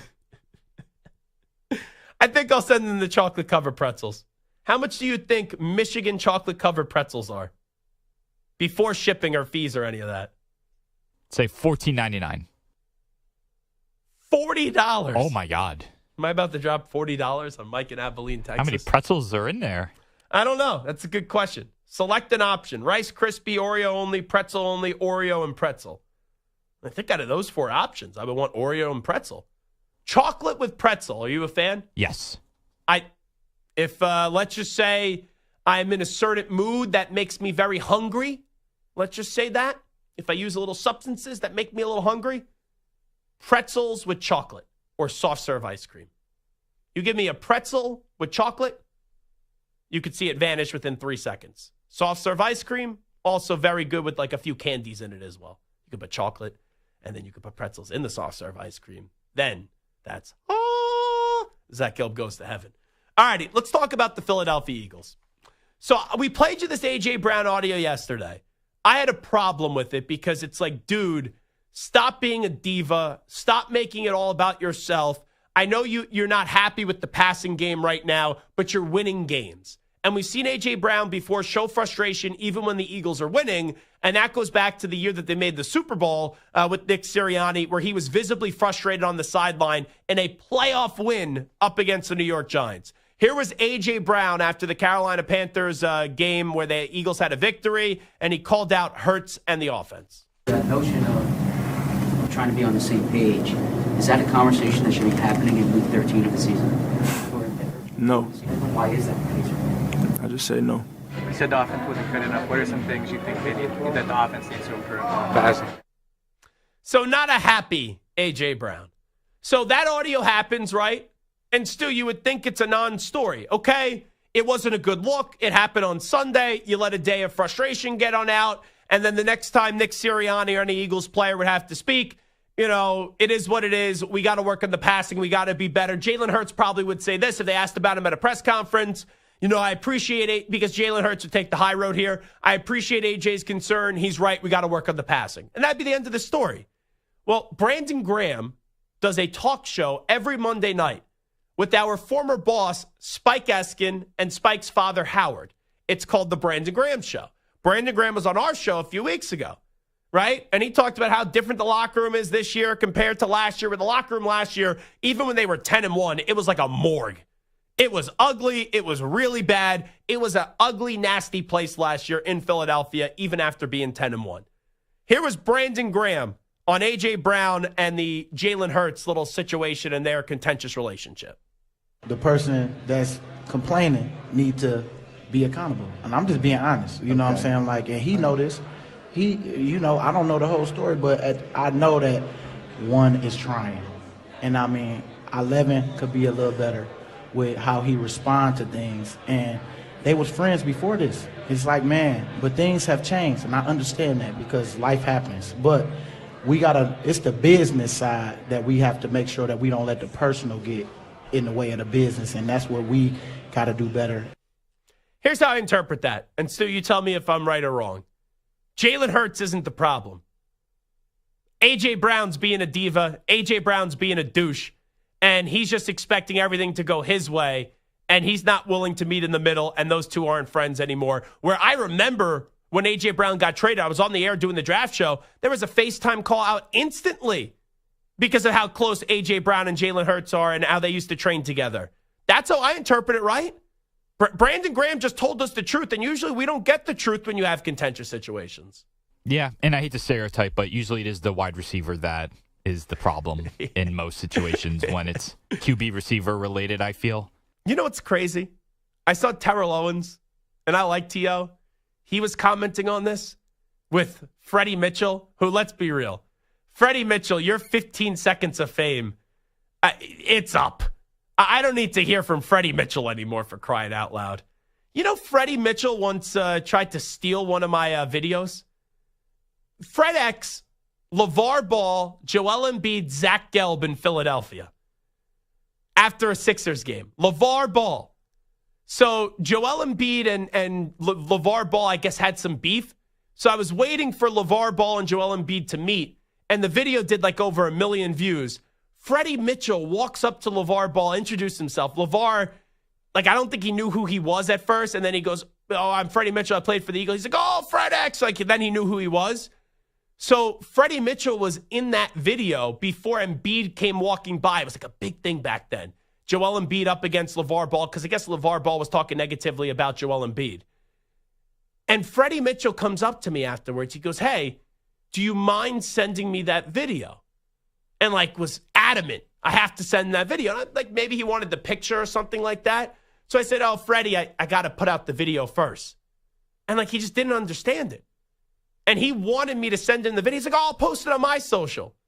And I think he did post it on his, and gave me no credit. No credit whatsoever. It's Freddie Mitchell, weird dude, if I'm just being honest. But Freddie Mitchell and Terrell Owens today are, I guess, on some FaceTime or I don't know. And they're talking about this whole situation. And it's the Eagles, do we ever have a quarterback and a wide receiver that like each other? Or do you just need the receivers to be so bad like Todd Pinkston, for crying out loud, so that there's no issues? It's you get good receivers in Philadelphia, the two times, Terrell Owens and A.J. Brown, and there's always an issue. And Donovan and Terrell Owens is really ugly. I guess now Jalen Hurts and A.J. Brown, who used to be friends, is really ugly as well. So Brandon Graham, who is hurt right now, out for the year, he just dumped gasoline on a fire.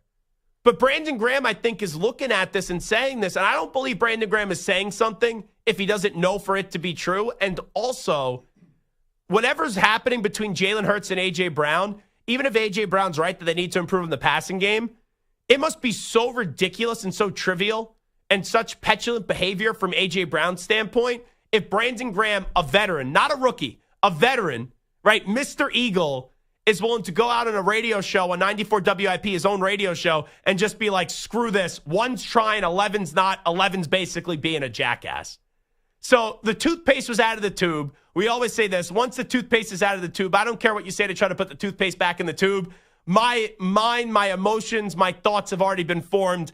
And the crisis management here, I don't think anything Brandon Graham could say is going to make what he said the other day look any better. So here's Brandon Graham back on the radio this morning, having to apologize for this because the toothpaste is already out of the tube. I want to start off by just, apologizing to my guys. I was going to see them today anyway, but I wanted to start here first publicly since we all was here because I didn't want to make this. I made the assumption. I didn't know all the details, and I still don't. And I was just like, dang. I really just saw everything that y'all saw with the video, and I just was reacting to that, and I should have used a little more logic on it. Right now, I don't think it's that bad. I think it's a great thing because pressure makes diamonds. You know what I'm saying? So I feel like this about to be something that we going to bounce back from really good. And, we all make mistakes, and, this was one of my mistakes. I like BJ. He's come on this show a lot, Brandon Graham. But after you basically just said less than 24 hours ago, because this was Monday night, Stu, play me that again. The initial comment by Brandon Graham. This is what he just said on Monday night. Listen up. The person that's complaining need to be accountable. And I'm just being honest. You know what I'm saying? And he know this. I don't know the whole story, but I know that one is trying. And 11 could be a little better with how he responds to things. And they was friends before this. It's like, man, but things have changed, and I understand that because life happens. But it's the business side that we have to make sure that we don't let the personal get in the way of the business, and that's what we got to do better. So, Marco, let me just bring you in here because you're a no BS kind of guy. Let's just say you and Ack had beef. And I went on a radio show and I said, hey, Ack and Marco used to be friends. Marco's trying. Ack's not receptive to it. Ack's got to be better. And then a day later, I get on the same radio station and I go, hey, I misspoke. I assumed what their relationship was. I was in the wrong. Mm-hmm. What do you think is more of the truth?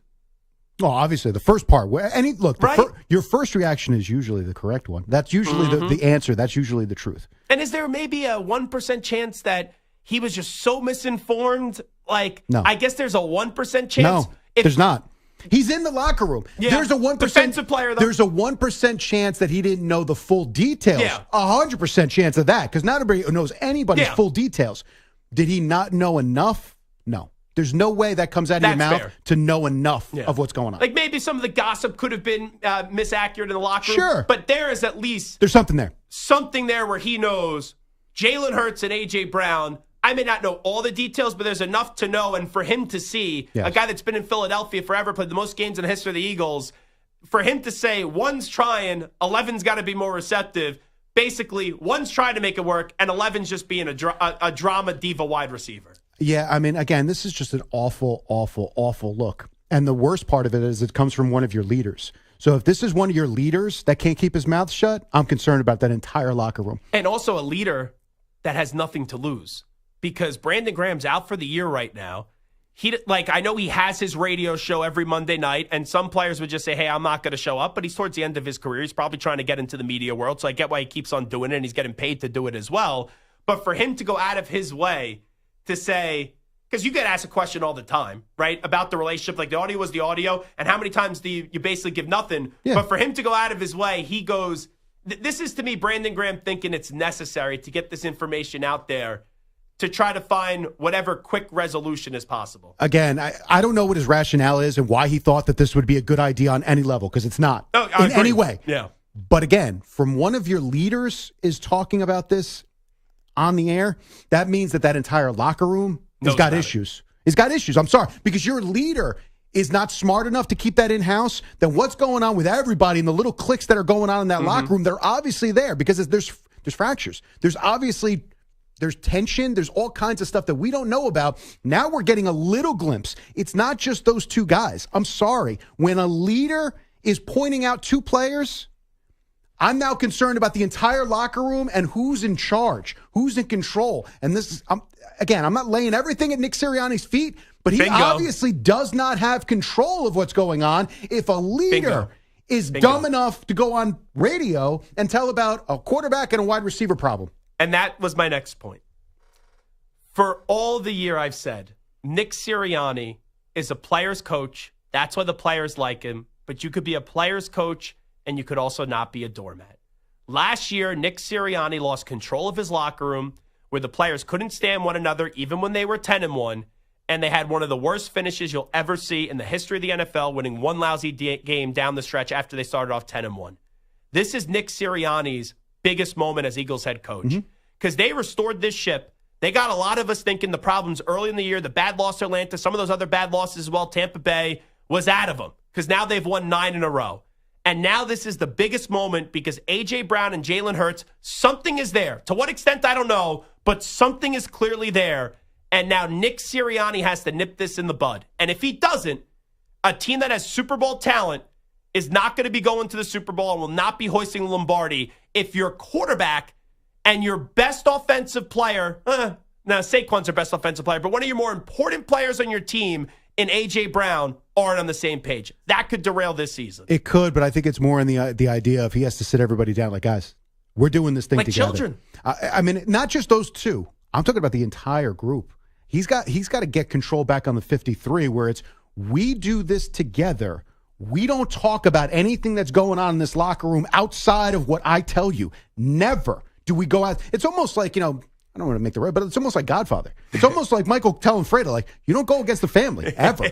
I don't care what the situation is. You don't ever pick sides against the family. Don't ever do that again. Yeah. Sirianni has to have a sit down with his entire locker room.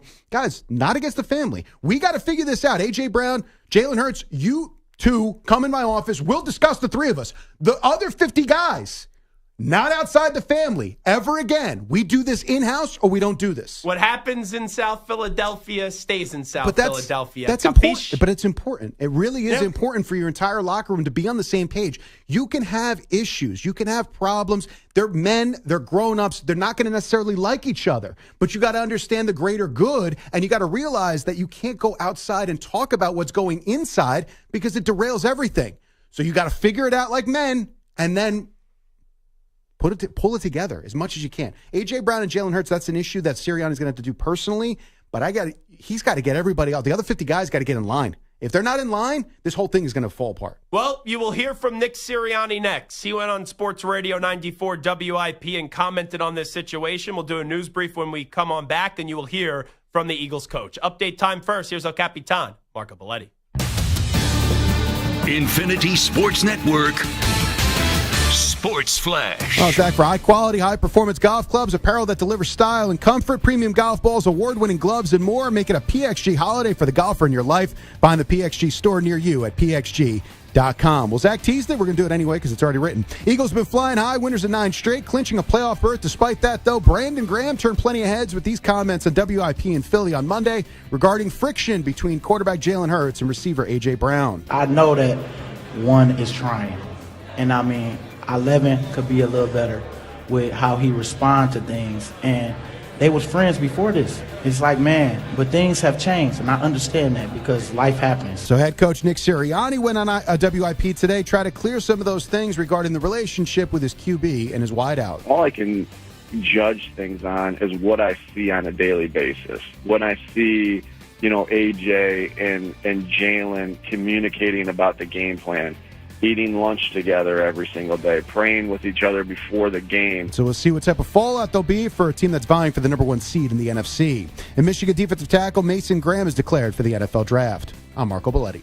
This is the Infinity Sports Network. Follow us on Instagram. Our handle is Infinity Sports Network. That's Infinity Sports Network to follow us on Instagram.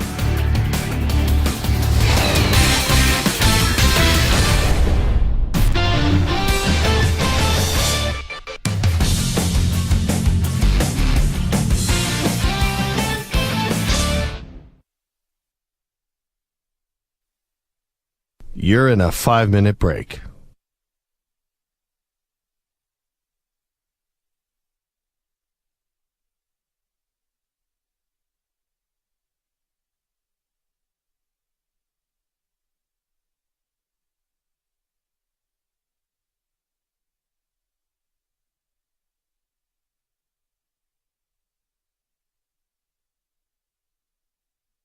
Four minutes, 30 seconds remaining.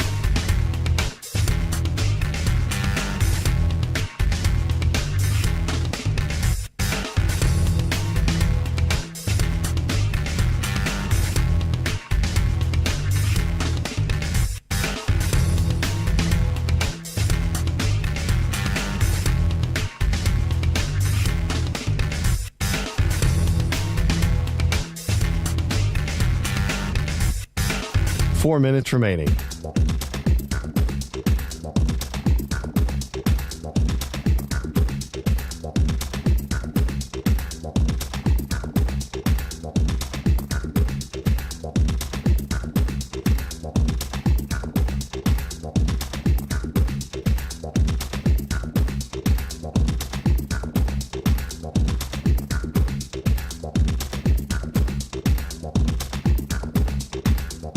Three minutes, 30 seconds remaining.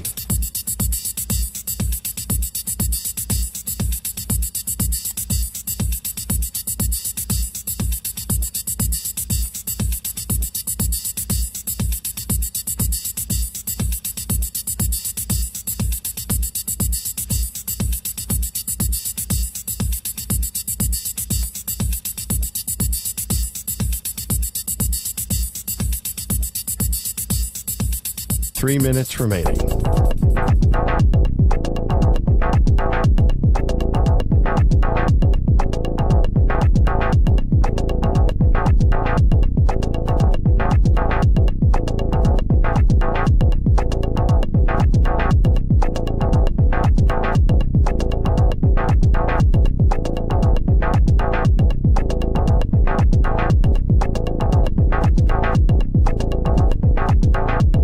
Two minutes, 30 seconds remaining.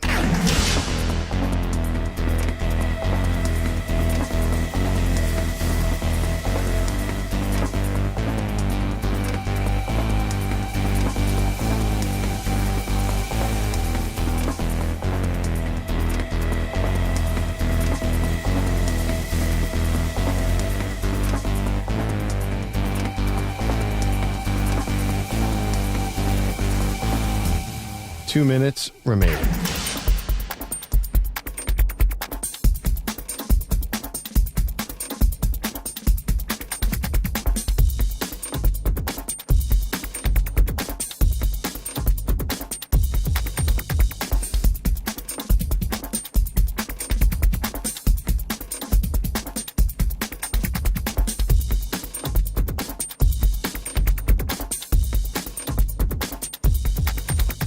One minute, 30 seconds remaining.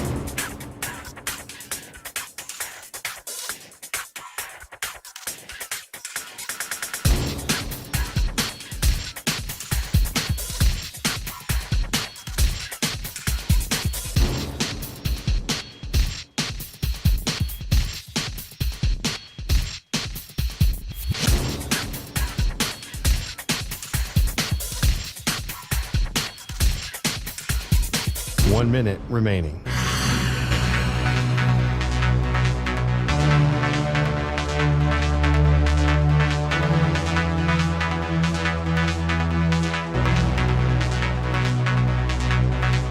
Forty-five seconds remaining.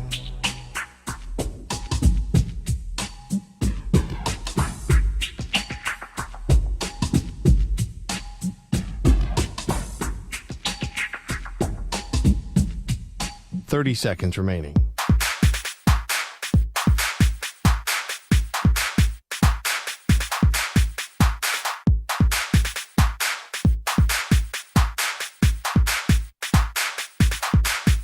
Fifteen seconds.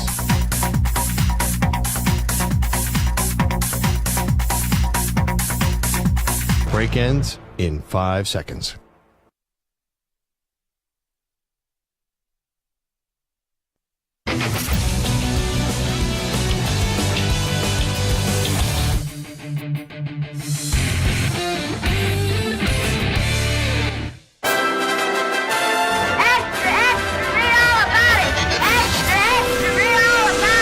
time for your daily news brief. We get you caught up on the rumors, reports, and reconnaissance from the day in sports. Alrighty, we've been talking about this Eagles situation with A.J. Brown and Jalen Hurts and what Brandon Graham had to say. And Marco Belletti and yours truly, Zach Gelb, made it clear that now Nick Sirianni needs to lead and Nick Sirianni needs to nip this situation in the bud. This was on Sports Radio 94 WIP. Nick Sirianni and the initial comments by A.J. Brown after the Carolina Panthers game where the Eagles won. I would hold back on Firestorm. It's that we had a game where we, as an offense, as a passing offense, didn't play to the standard that we're capable of and want to play to. And all I looked at was what happened after the game was guys, saying, "Hey, we got to be better." And that's true.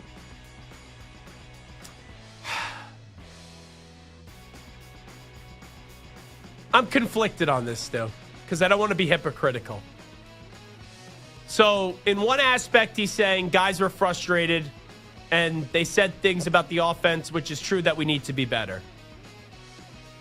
But on the other, do you need to maybe send a stern message through the media, which you're then going to criticize Brandon Graham for basically revealing too much of the truth? So I don't hate that answer by Sirianni, but I don't love it. However, Sirianni's too much of a player's coach, and I think he needs to have a little bit more of a disciplinarian attitude to him at this point. All right, let's get to Nick Sirianni on this beef between Jalen Hurts and A.J. Brown. There's going to be speculation of what things look like because you guys don't have let's be honest, you guys don't have all the information. Sure. Right? Yep. You don't get to see it on a daily basis. All I can judge things on is what I see on a daily basis. When I see, AJ and Jalen communicating about the game plan, eating lunch together every single day, praying with each other before the game. There's going to be speculation, and I get it. I get it, rightfully so, based on what's happened the last couple of days. But we can say, hey, there's based off what happened the last couple of days. Hey, oh man, there's a little 2023 vibes. I see a lot of 2022 vibes. You can look at what you see in 1 week, but I'm looking at the big picture. Every time he speaks, Stu, it's not that he's saying anything crazy. And I know that you're trying to put the toothpaste back in the tube and the toothpaste is already out of the tube, and it's nothing that you did wrong here. I really thought last weekend, even in the win up against the Panthers, and it wasn't a great win and they could have lost that game, I said to myself, man, even though I've been critical of Sirianni, it's now 9 in a row, and they didn't have a great start to the season, and everyone was like, oh, get him out of here. And just when I'm starting to say, okay, I'm back in on Sirianni, right? Just when I'm out, you have this crap happen. And now the coach has to be a leader and has to have some thick skin here and be a little bit tougher on the players. And I just don't think that's this dude's way. Here's LaShawn McCoy, Shady McCoy on FS1 on Brandon Graham's comments. BG, my brother, though. Mind your business. Mind your business. The first thing he said was, I don't know everything was going on, but here's how you know? And I'm cool with BG. He in the locker room? But here's the thing, though. On offense and defense, though, we even might be cool. I was cool. I chose my man, but, I'm not running him my business. What's going on in the offense? And how he know one trying? How he know one trying? How he know? I'll just say this, man. As a brotherhood in the locker room, we keep everything in-house. Yep. We're not going to media and rapping about this, about that. So 2 things off what LaShawn McCoy said. Number 1, he's right. Brandon Graham shouldn't have said what he said. Number 2, to then basically use, I know he's on the show with Emmanuel Acho, I knew Acho, but it wasn't like we were boys. Well, no offense to Emmanuel Acho. This is Brandon Graham. Brandon Graham is one of the great Eagles of all time. So everyone in that locker room should know who Brandon Graham is and have a good relationship with Brandon Graham. So that part of it, it's I think Brandon Graham has a lot better relationship with Jalen Hurts and A.J. Brown than if it was, I don't know, some third-string backup defensive lineman. Which is basically what Emmanuel Acho, linebacker was a special teams guy, for being fair. All righty, let's go to Bruce Arians. He's on the Scoop City podcast with Diana Rossini and Chase Daniel. Bruce Arians on the Bill Belichick to UNC rumors. I was very surprised. I thought for sure he'd wait for the NFL hiring process to play out. There's some good things going back to college, but, I had no patience with rookies. I damn sure don't have patience for freshmen. So if I'm going to give Bill one bit of, better bring a lot of patience with you, because now dealing with rookies who made money, but now freshmen making money, it's got to be ridiculous trying to coach those guys. Stu, is Bill Belichick coaching at UNC next year? Yes, I believe so. I think he obviously wants the job now. If UNC says no, is he coaching in the NFL next year? If UNC passes on him, do you think the NFL will then bring him back? Because that to me is also, I think, a fear of Belichick that he doesn't think he's going to get hired in this next cycle. I don't think there's. I just have a feeling he's going to get shut out again if he doesn't get a college job. And It's that's insane, it for but Belichick? Yeah. What's that? That's it for Belichick then? I guess so, unless another college job pops up. But this seems like the best fit right now. Yeah, you telling me the Jaguars won't hire Bill Belichick? The Bears, I know they're an incompetent organization. You won't hire Bill Belichick? Jerry Jones won't shut up about Bill Belichick, won't hire Bill Belichick? Like, what are we doing? All righty. Mark Gastineau is still annoyed that he lost his sack record because Brett Favre fell down so it could go to Michael Strahan. Gastineau and Favre are at some event together, gets an autograph show, and this is the audio of Mark Gastineau seriously approaching Brett Favre and was not happy with him. I thought we met a long time ago. At least I saw you. Right. How you doing? When you fell down for him.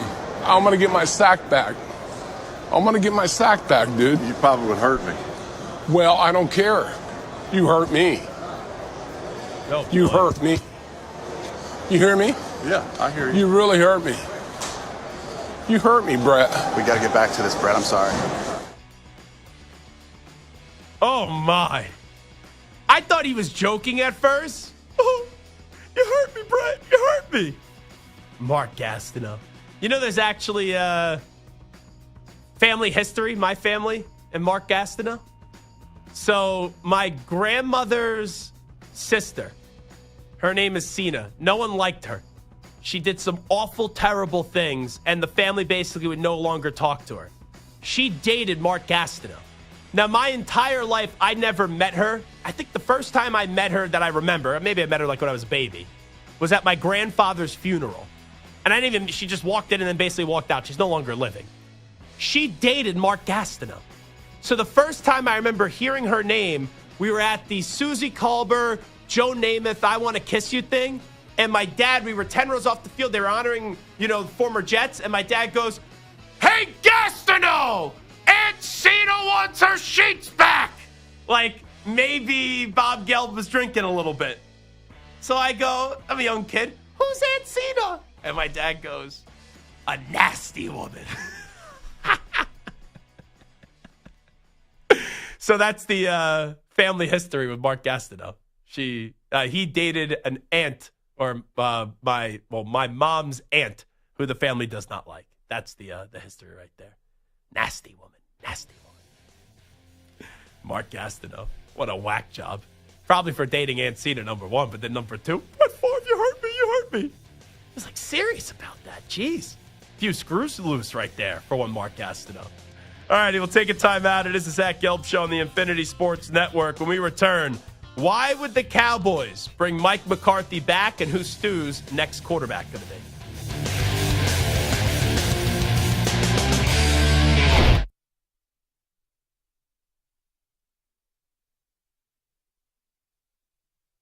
You're in a 5-minute break.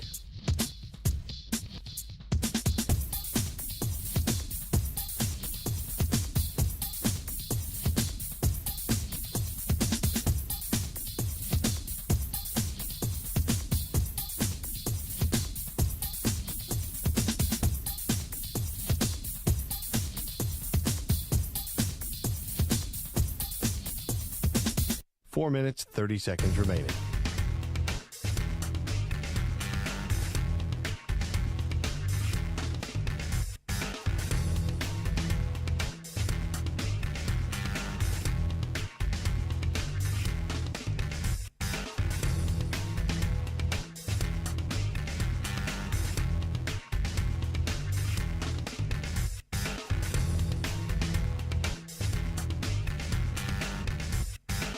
4 minutes remaining.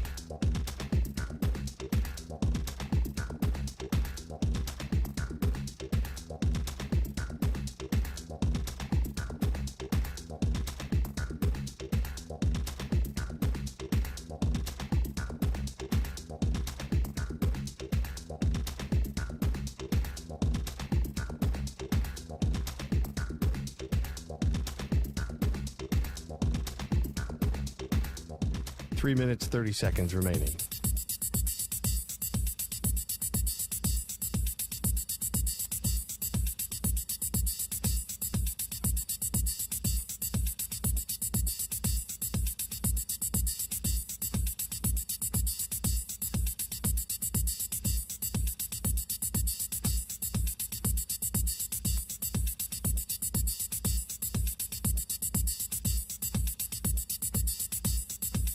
Three minutes remaining.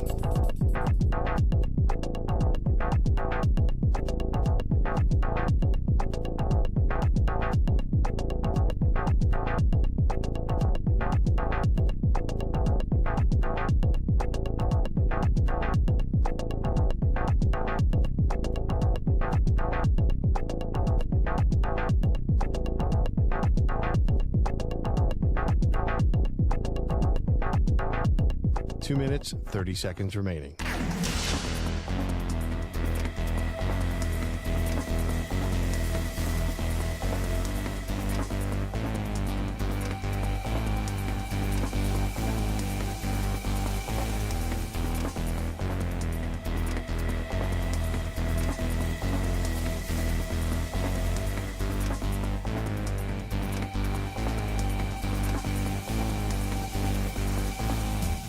Two minutes remaining.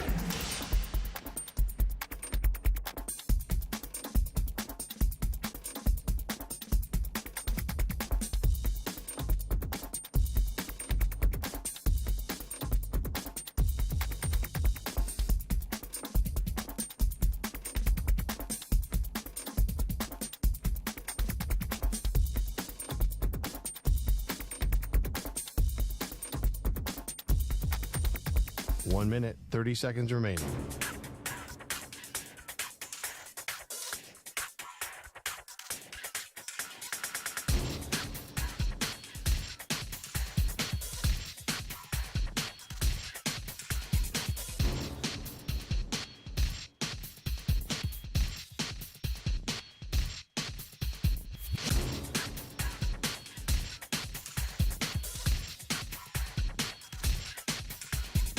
One minute remaining.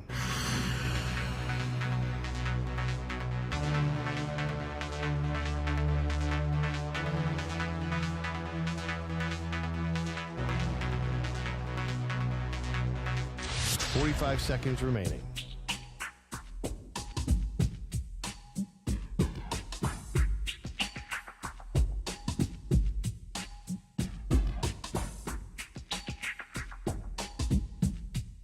Thirty seconds remaining.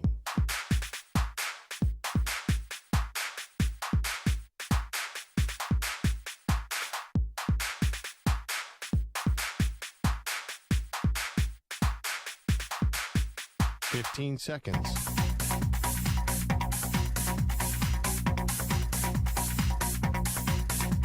Break ends in 5 seconds.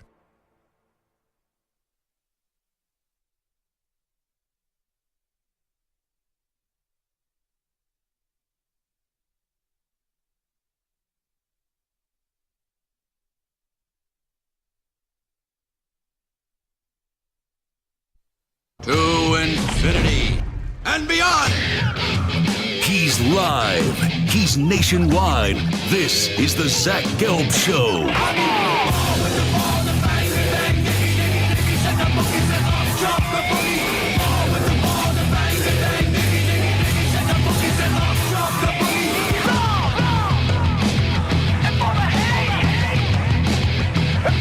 Here's your host, Zach Gelb.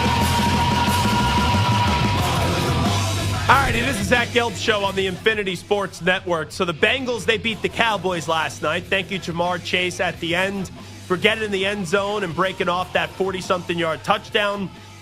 because it ended up covering the 4.5 points, which is big. I think I went 2-1 in my picks this past week. So good job out of Jamar Chase giving us another winning week. Let's get to the Cowboys. We haven't talked about them all day. So Troy Aikman was on 105.3 The Fan in Dallas, which is the Cowboys radio network. He's also did the game last night. I know the Simpson broadcast was a thing last night, the Manning broadcast, and also there was Troy Aikman and Joe Buck. So Joe Buck also said this, Troy Aikman also said this on the broadcast with Joe Buck about how he thinks Mike McCarthy should be back next year. This is Troy Aikman saying why McCarthy should be back with the Cowboys on 105.3 The Fan in Dallas. Short of Bill Belichick, I don't know who you're going to bring in that's got a better resume. So there are no guarantees as far as what might happen if you make a coaching change. And I just feel that for a team that I really do not think is that far away, I just don't believe that if you win 12 games in 3 years straight, that you come into this year and, yeah, the wheels have fallen off, but there's a lot of reasons for that. And I like the way this team's playing right now, even without their franchise quarterback. So I sense that it's a team that really believes in Mike McCarthy. I feel the locker room wants him back. I think he's a really good football coach. I believe Jerry Jones thinks he's a really good football coach, too. And I think it's the last thing that Jerry Jones wants to do. So as we stand and talk right now, Brad, I expect Mike McCarthy to be back in 2025. So 2 things off of that. If Jerry Jones really wanted him back, why is he in the final year of his contract right now? Could have gave him extension before the year started, and this isn't even a story. That's number 1. Number 2, see, I think a lot of people will hear that clip, and it's not going to be fair to Troy Aikman. They're going to say Troy's just being a Dallas Cowboy homer, right? Because if you ever say something positive about a franchise that's not having a good season and you're a Cowboy legend, that's what you're going to be viewed as. But I think Troy, for the most part, is a pretty good, honest, critical broadcaster. Like, I don't ever, when I hear Troy Aikman speak, think to myself, oh, that's just a Cowboy homer. Maybe I'm wrong on that, but that's just the way that I feel. So the question is close to what, Troy? Because this is an organization that has not made it to an NFC championship game, forget about a Super Bowl, since the 1995 season, right? Last time they made an NFC title game and a Super Bowl. 1995 season. So the 3 previous years before this one, they were 12 wins, 12 wins, 12 wins. They lost in the first round twice, 1 to San Francisco, 1 to Green Bay, and then sandwich in between, they beat a Tampa Bay Buccaneers team that was below 500, and then they lost in the second round to San Francisco, where the defense was great, Tony Pollard got hurt, and Dak Prescott was god-awful in the game. So close to what? Getting back to the playoffs? Because I didn't think the Cowboys were going to make the playoffs before this season because the roster got worse. So can you tell me if Mike McCarthy comes back next year and they bring in a little bit more talent that they could go make the playoffs next year? Sure. But they're nowhere close to getting to an NFC championship game. They're nowhere close to getting to the Super Bowl. Now, I'm not saying you have to fire Mike McCarthy, but you keep on hearing, oh, the players want him back. Do the players even really want him back? A few weeks ago, Micah Parsons said, I don't give a bleep about Mike McCarthy's future. And now he's advocating for Mike McCarthy to continue being the coach of the Dallas Cowboys. Like, which one is it? So I'm not saying you can't bring back McCarthy. And to Aikman's point, if it's not Mike McCarthy, then who? The 3 best names on the market. Belichick, who may no longer be on the market after this week if he takes the UNC job. So Belichick's a possibility, Ben Johnson's a possibility, and Mike Vrabel's a possibility. So those 3 names I would rather have in the year of 2025 next year over Mike McCarthy. And Mike McCarthy's not a bad coach. Mike McCarthy's done a better job in Dallas than anyone thought he was going to do before he took over. This year it's got away from him, but he also lost his quarterback. And I do appreciate, I will say this, I think a lot of people are expecting me to slam the Cowboys today. I'm not doing it. You know, I was fine with the Cowboys' effort last night. I do agree with Troy. The way they're playing with Dak, considering the circumstances, it's a good view, and it's a good look for Mike McCarthy. And Micah Parsons, after the game, I know he walked off the field right early. He was very upset when talking to the media. I think some people see that and they go, oh, Micah Parsons, stop being a crybaby. Stop making it all about yourself. Stop being emotional. You know, it's easy to just tune out a team and quit on a season. Like, the Cowboys are going nowhere. The Cowboys are donezo. I at least appreciate that Micah Parsons is still playing as if this team is 10-1 and they have a chance to go to the Super Bowl in their mind. So Micah Parsons a lot of times says some stupid things, and Micah Parsons is sometimes over-emotional. I am more than fine with the emotion last night because that's one of your best players who's basically sending a message to the rest of the locker room. This is unacceptable. I don't care if our record sucks, if our team's terrible right now. You go out in the field and you play with pride. And the way they lost the game last night, they're about to get the ball back. They block a punt, and then they touch the punt after they block it, and then the Bengals get the football, and then the next thing you know, Jamar Chase is in the end zone. That is, you know what, Stu? That's a Raider type of way to lose a game. I hate to keep on stabbing you, basically, with these Raiders jabs, but that's a Raider way to lose a game. That's a Jet way to lose a game. That's a Cowboy way to lose a game. But at least the emotion of Micah Parsons on that, like you probably see it all the time, Stu. Your football teams have been god-awful. Max Crosby, even though I think he's crazy for wanting to stay with the Raiders, Max Crosby loves being a Raider. And even when the Raiders stink, Max Crosby is emotional and he's always upset because he loves playing for the Raiders and he loves his job and he wants better from his teammates. So you could probably appreciate, Stu, the emotion, even though people look at it and go, oh, that's childish to walk off the field, crying to the media, all that stuff. It's a bad look. It's easy things to say.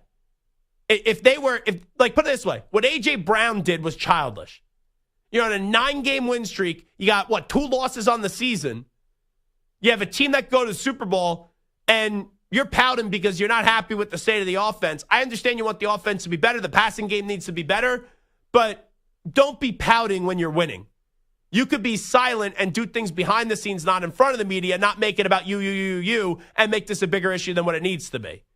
When you're terrible, and when you're the Cowboys, and when you're the Raiders, you expect, I don't just think, I expect that guys are going to quit. And, guys will start making business decisions. Like a guy like Micah Parsons, it doesn't matter if he doesn't register a sack for the rest of the season. He's going to get a fat deal this offseason. And for a guy like Micah Parsons, who hasn't made, who has all that, and can be obnoxious at times, and can be in the wrong sometimes. He could say some stupid things, like when he came on our show, and he said, TJ Watt's not even a top 5 pure pass rusher in the NFL. But in that moment last night, I'll defend Micah Parsons because at least it shows that he still cares. And at least he's willing to give it his all, even when, Stu, this team is going absolutely nowhere. Yeah, to your point, I've seen a lot of guys quit on seasons. I mean, heck, I don't even want to watch my Raiders play at this point in the season. It's a tough watch. So, yeah, to see him, you clearly see that it means something to him to be a Cowboy, and he's still giving it his all, which is obviously a good thing. So, since we talked about Micah Parsons, it has sent something into my brain that let off a little bit of an alert, like, oh, you need to talk about this at some point. I will get to that in just a second, but let's hear from Micah Parsons on the mistake last night on the punt block by the I was gonna call them the Drama Dallas choking Cowboys. I actually respect Micah Parsons today, where I'm not going to call them the Drama Dallas choking Cowboys, even though I basically just did. But here is Micah Parsons on the mistake last night of the punt block. Nick made a great play, and then, I asked the ref, explain what happened, and he told me that we touched the ball. It was definitely a huge momentum shift. I mean, we just caught a huge stop. We're going in a 2-minute drill. It's just real hard you think to believe you could pull that game out from that situation. That hurts. Stu, if you didn't know the context of it, and you didn't know that the game just happened last night, you would feel as if that's a playoff loss. With that emotion and just how somber and upset, and sometimes you hear audio from people and you could just hear their pain, and you just know he's staring blank right there and he has to speak with the microphones in front of his face. That sounds as if they just lost a playoff game. And in reality, they lost the game last night to make them 5-8 on a dreadful, miserable season where Cooper Rush has been their quarterback the last 5 weeks. So I respect Micah Parsons for last night, I do. In terms of Mike McCarthy coming back, out of 100%, what's your number, Sue, that Mike McCarthy's coaching the Dallas Cowboys next year? Like 20. I think they're going to move on, whether it's Belichick or an established name or someone that's. I just don't know what they can really gain at this point. I think it just feels like it's time for them to move on from him. So I'll say 20%. So that's the thing. If you bring him back, I don't think he's winning you a Super Bowl. I don't think he's getting you over the hump in the playoffs, and I think they could make a wild card, maybe win a playoff game, and that would be the ceiling with what he's done. The fact, though, that they've won 2 out of their last 3. And if they would have won the game last night, which is just a terrible mistake by the special teams after making a great play, I think there'd be more momentum. I kind of think, if you would have asked me 2 weeks ago, I would have said 0. Maybe 1%. Just, hey, there's always a chance. So you're telling me there's a chance. I think it's closer now. I would say there's a 40% chance McCarthy's back next year. Because if you're not getting Belichick, let's say Belichick takes the UNC job. So then is Ben Johnson going there when his biggest thing reportedly is alignment? Nope. Is Mike Vrabel going there? Possibility. If I'm Mike Vrabel, I think I would actually rather coach the Jets than the Cowboys. That would be my take. If I looked at like 2 jobs that are always synonymous with being a circus, I think the Jets have some better younger talent, even though they don't have a quarterback. And the Cowboys, they have not a great quarterback, but at least a good quarterback in this league. So if you can't get Vrabel, if you can't get Ben Johnson, if you can't get Bill Belichick, then where are you going? Aaron Glenn? You got to hire Brian Flores? Like, who's the guy? I'm not saying you can't get a good coach, but they may look at this, and we're starting to see a trend now in college, and I don't know if it's this way in the NFL, where sometimes teams and organizations just say, or maybe college programs just go, we know our guy's not great, but are we going to get anyone that's really that much better? And I don't think it matters who the coach is next year that you bring in. Like, can Bill Belichick get that team to the playoffs next year? Yes. Can Ben Johnson get them to the playoffs next year? Yes. Can Mike Vrabel get them to the playoffs next year? Yes. Can Mike McCarthy get them to the playoffs next year? Yes. But that team's not going to go to the level where they think they should be with Jerry Jones being the main point guy. Because Jerry Jones, for a few years, assembled a good roster. But Jerry Jones runs his organization based off drama first and then football wins. So I really don't think it matters who the coach is, as long as Jerry's going to continue to be Jerry. And outside of the Bill Parcells years where they went away from Jerry for a little bit, you know Jerry's going to continue to be Jerry. So I think there's a chance, and I would say it's 60-40 that he's not back, but 40% that he would be back. And that's a lot greater than at any point this year I've ever thought.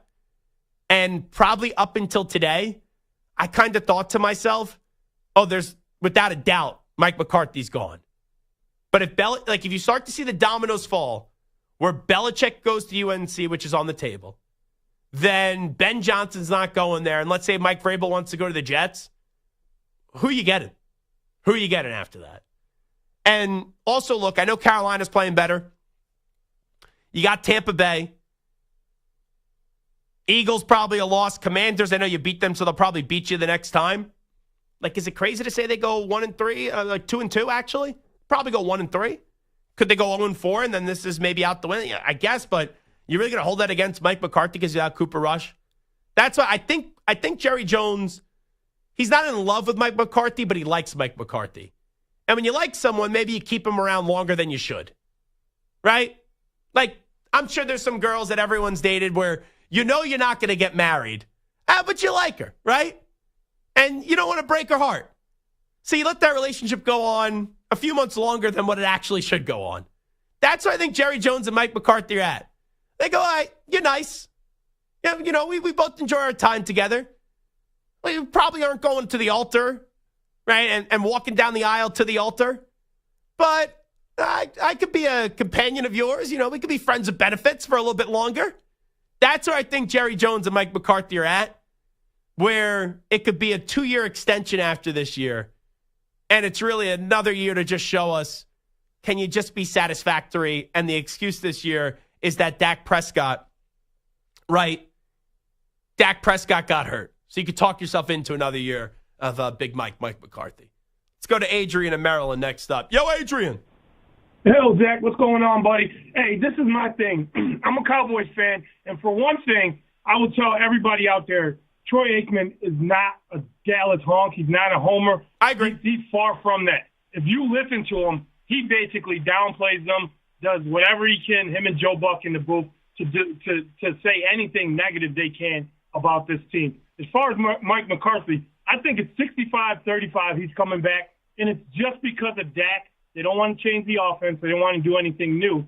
Ben Johnson, everybody's talking about him. He wants so much money. So who really wants to pay that much for a head coach, which usually sometimes coordinators just don't work out as head coaches? Yeah, I'm going to be honest with you. Ben Johnson, to me, could be my favorite coach right now to see his teams play. I know he's an offensive coordinator, and I enjoy watching the offensive coordinator and the Lions offense. I have a lot of joy watching Ben Johnson's offense. With that being said, and I'm going to agree with you, Adrian, he's starting to become a little obnoxious to me when you hear some of this reporting about how selective and he's going to do it on his terms and all that stuff. When Ben Johnson looks like a whiz kid right now as an offensive coordinator, he may go on to be the next great head coach in this league, but there are a lot more coaches that are great offensive coordinators that end up being crap as a head coach than there are great offensive coordinators that go on to being great head coaches. Right. One more thing, Zach, before you go real quick. Hey, if anybody that looked at the score and said, wow, the Dallas lost again, they didn't watch the game. That team played hard. They played hard for McCarthy. And if it wasn't for that debacle and that punt, they held Cincinnati to 3 points in the second half. Nobody's held Cincinnati basically all year to under 30 points. So you can't say they weren't playing hard. And Michael Parsons, he was emotional because he knew he lost Overshawn, and they might have lost him for at least 2 more years from here on out. And that boy was balling. That young kid was playing his butt off, and I was looking for him to get a middle linebacker to go next to him next year because he was, like I said, he was balling. He was playing his butt off. Appreciate the phone call, Adrian, as always. By the way, what I was going to say, because we were talking about Micah Parsons, and I said to myself, his comments that he made on this show. Did you see, Stu, my best friend Deebo Samuel, and what happened to him on social media? Did you see this? I did, yes. I saw the X Notes or whatever it's called got the best of him, if you will. So X now puts reader-added context if there's a tweet out there that is misleading or just isn't true. So Deebo Samuel tweeted out, not struggling at all, just not getting the ball. And then the reader-added context by Elon Musk and X was, he leads the team in drops. He is struggling. Now, is this photoshopped? That's real? I think it's real, yeah. That's crazy. I know Twitter or X has become a very interesting place. I've seen that now multiple times, and every time I read it, I go, was that actually on X last night? Was that actually there? Man, feel bad for my guy, Deebo. Maybe I'll reach out to him, say, how you doing, buddy? Then I'll say, click, lose the number. All righty, this is Zach Gelb Show on the Infinity Sports Network. Overreaction, proper reaction, next. You're in a 5-minute break.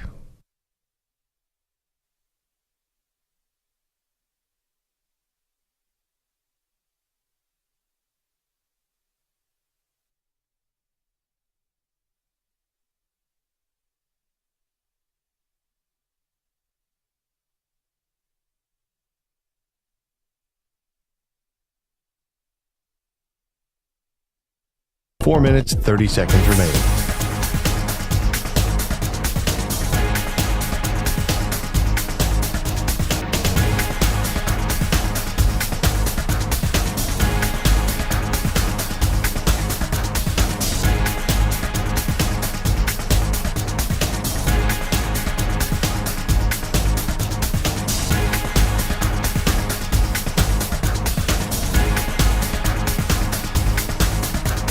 Four minutes remaining.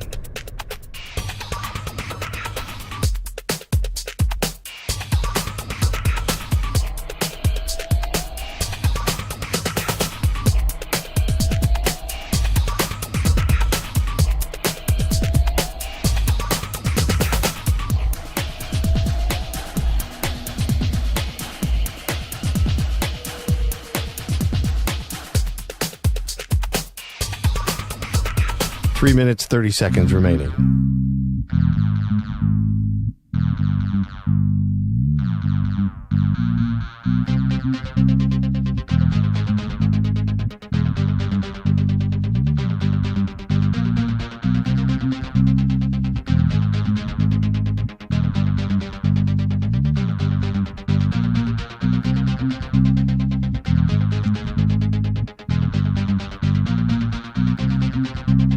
Three minutes remaining.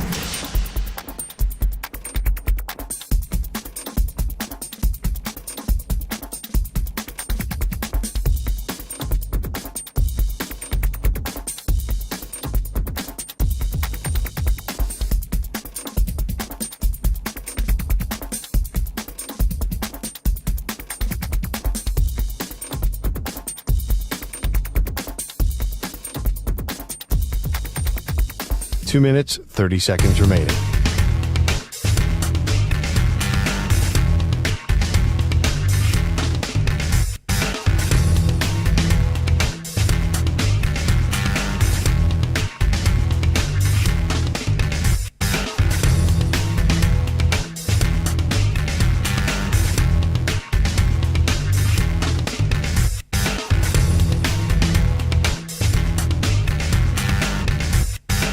Two minutes remaining.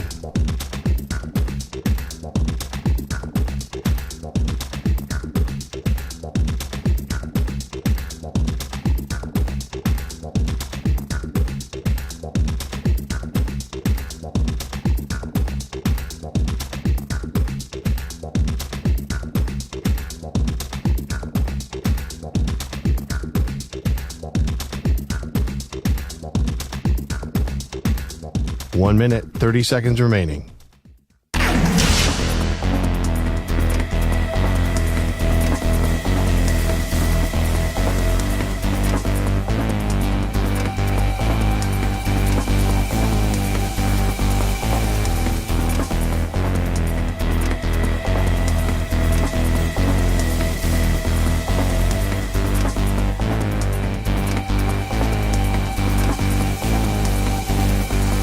One minute remaining.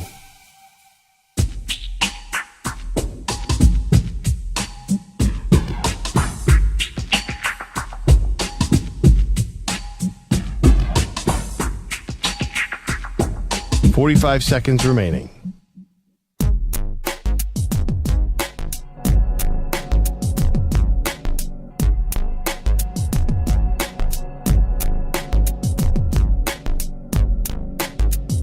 .30 seconds remaining.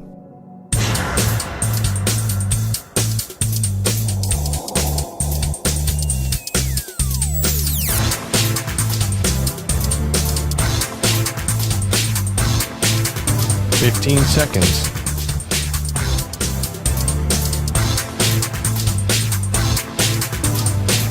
Break ends in 5 seconds.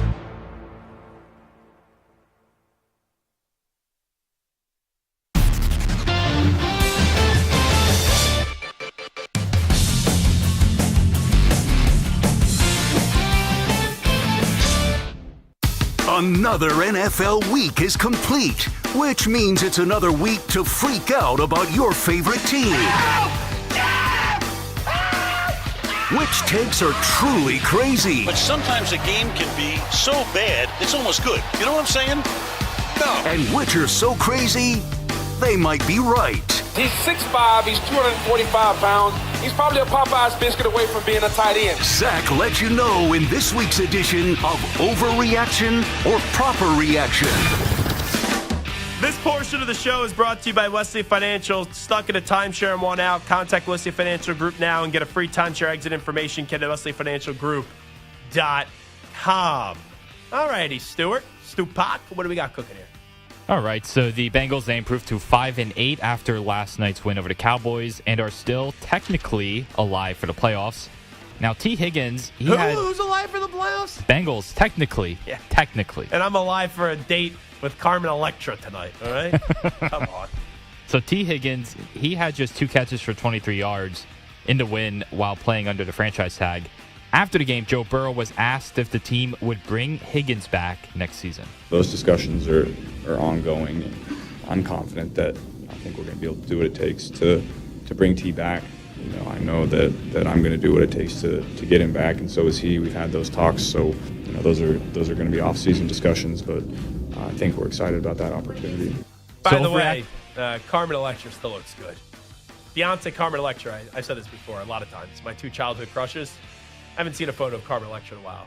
Pretty good still. All right. So overreaction or proper reaction, Carmen Electra. Hello. All right, what do we got? Overreaction or proper reaction? The Bengals should let T. Higgins walk and spend that money elsewhere. Can I give you my talk show host reaction and my fan reaction? Fan reaction, proper reaction, because I want him to be a Patriot. From a team standpoint, I know we've seen teams pay the quarterback and 2-star wide receivers. I'm going to lean this as more of a proper reaction. The Bengals should let T. Higgins walk and spend the money elsewhere. They could develop another guy to complement Jamar Chase. I'm not saying Andre Yosivach is going to beat T. Higgins, but he's been solid and Burrow trusts him.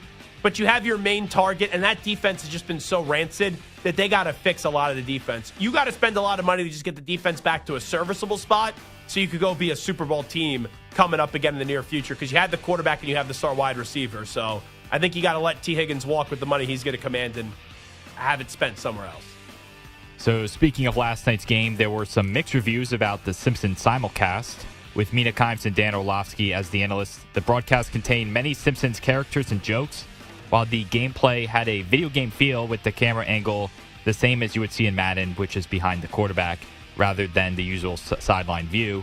Overreaction or proper reaction, you enjoyed the Simpsons broadcast? I'm going to say overreaction. It's not that I hated it. It's just not meant for me, in my opinion. Like, that's not how I'm going to watch football. If I had some performance enhancers watching that game and, it was a crappy game in terms of the two teams that were playing, the game actually ended up being decent.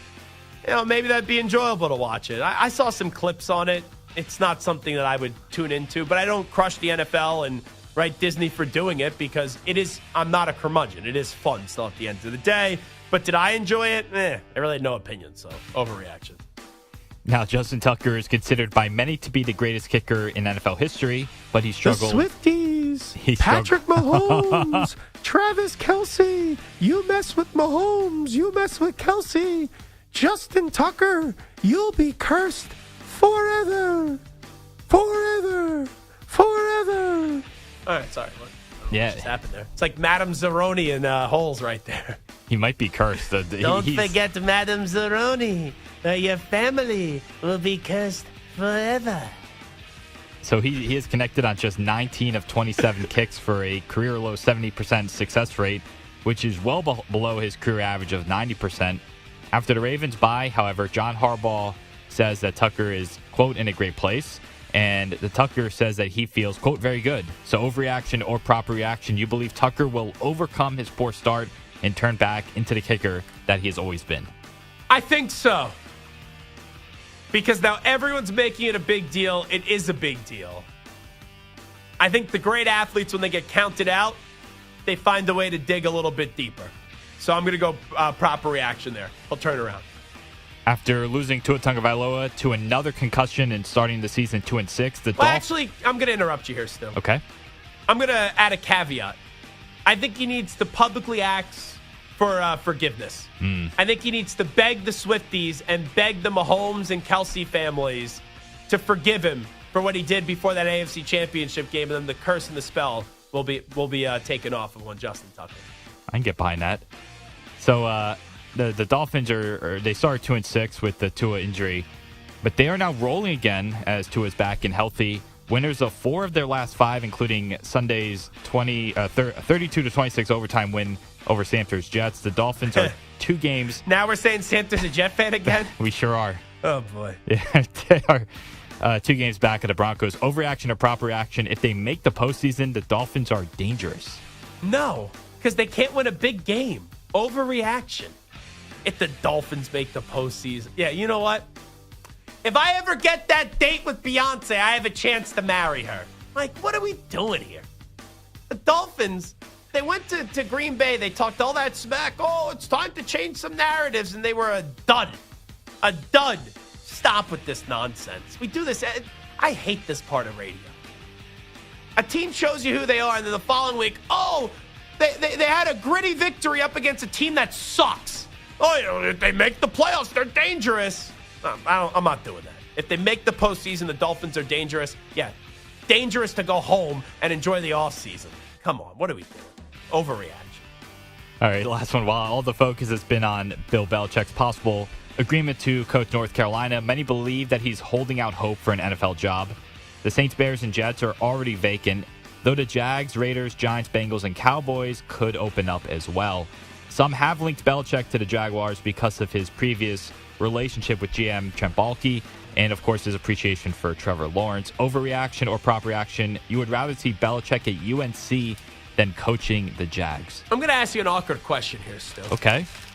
So Bill Belichick is dating someone right now. I think her name is Jordan. I think she's like 28, somewhere in that range. It's almost a college student, age-wise. Does Bill dump her and go for a college student if he becomes the next head coach of UNC? That would, I don't. What do you think happens there? Does Jordan become a free agent soon? I don't know. That's a great question. I'm not sure. Marco, what do you think happens here? You think Bill stays dating Jordan, or does he maybe fraternize with some of the sorority girls at UNC? You never know with Bill. I think you made her old. I think she's like 24-ish. She's 24? I got to look that up, but I don't think she's 28. Oh, so then if that's the case, I think there's even a greater chance that he's going to a sorority girl's house. All right, we're on to the keg party. Toga. I mean, he needs a newer model. He's already started getting old. And here's DiCaprio style. I love Belichick. I think this whole thing, him dating a 24-year-old, there's nothing illegal about it. God bless him. But I don't know why their relationship ended. Like Linda Holliday, who was his longtime girlfriend, and I think she's like 50-something. Mm-hmm. She's very attractive. Why did you have to get rid of that relationship and then go date a 24-year-old? Let's not get into people's personal lives. Who the hell knows what was going on between the two of them and what was working and what didn't work? Who the hell knows in that regard? Regarding the 24-year-old. Mm-hmm. And by the way, Linda Holliday, if you're listening, I think I said, what did I say, 50? Well, I was 11 years off in the wrong direction. Well, the right direction for if I was trying to hit on Linda Holliday. Linda Holliday would appreciate it, is what I'm saying. Okay. So if you're interested, at Zach Gelb on Twitter, Linda Holliday. Okay. Again, we don't know what goes on with people's relationships, all right? So we're going to leave that aside. For the 24-year-old, I think the both of them go into that with their eyes open. I think they're both well aware of what that relationship Bill's is. Bill's eyes are open, all right. And I'm pretty sure hers are, too. I think she knows what she's doing, too. I got to squint here. I got to look at this guy. I think she knows what she's doing. Money. You'd rather see Belichick, this is the question, at UNC than coaching the Jaguars. I'm going to say overreaction. I still want to see Bill coach in the NFL. I do. I think it'd be fun at UNC, but I would care more if Bill's back in the NFL world. Would you rather see Bill at UNC or the Jaguars? I don't want to see Belichick take the Carolina job at all. Okay. I'd rather you be in media. Do not do that. Do not in your career being 3-7 at North Carolina. Please don't do this. All righty, so it's easy when I say UNC and the Jaguars. What about UNC or your New York Football Giants? Well, then I'd rather see him in North Carolina because I want nothing to do with Bill Belichick coaching the Giants. I would 10 years ago sign me up. I'd have been there, and I think it would have happened because I think John Mara wants Bill Belichick in the worst way.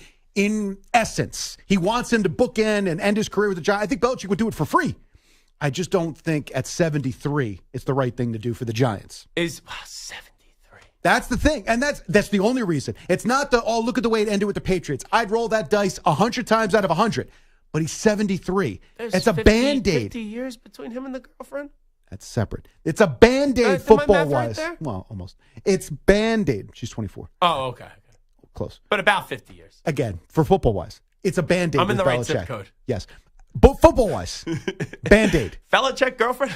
Don't want to do it. Football-wise, the Giants need a long-term plan, not a Band-Aid. Overreaction, proper reaction. Who wanted to talk about Bill Belichick's girlfriend less?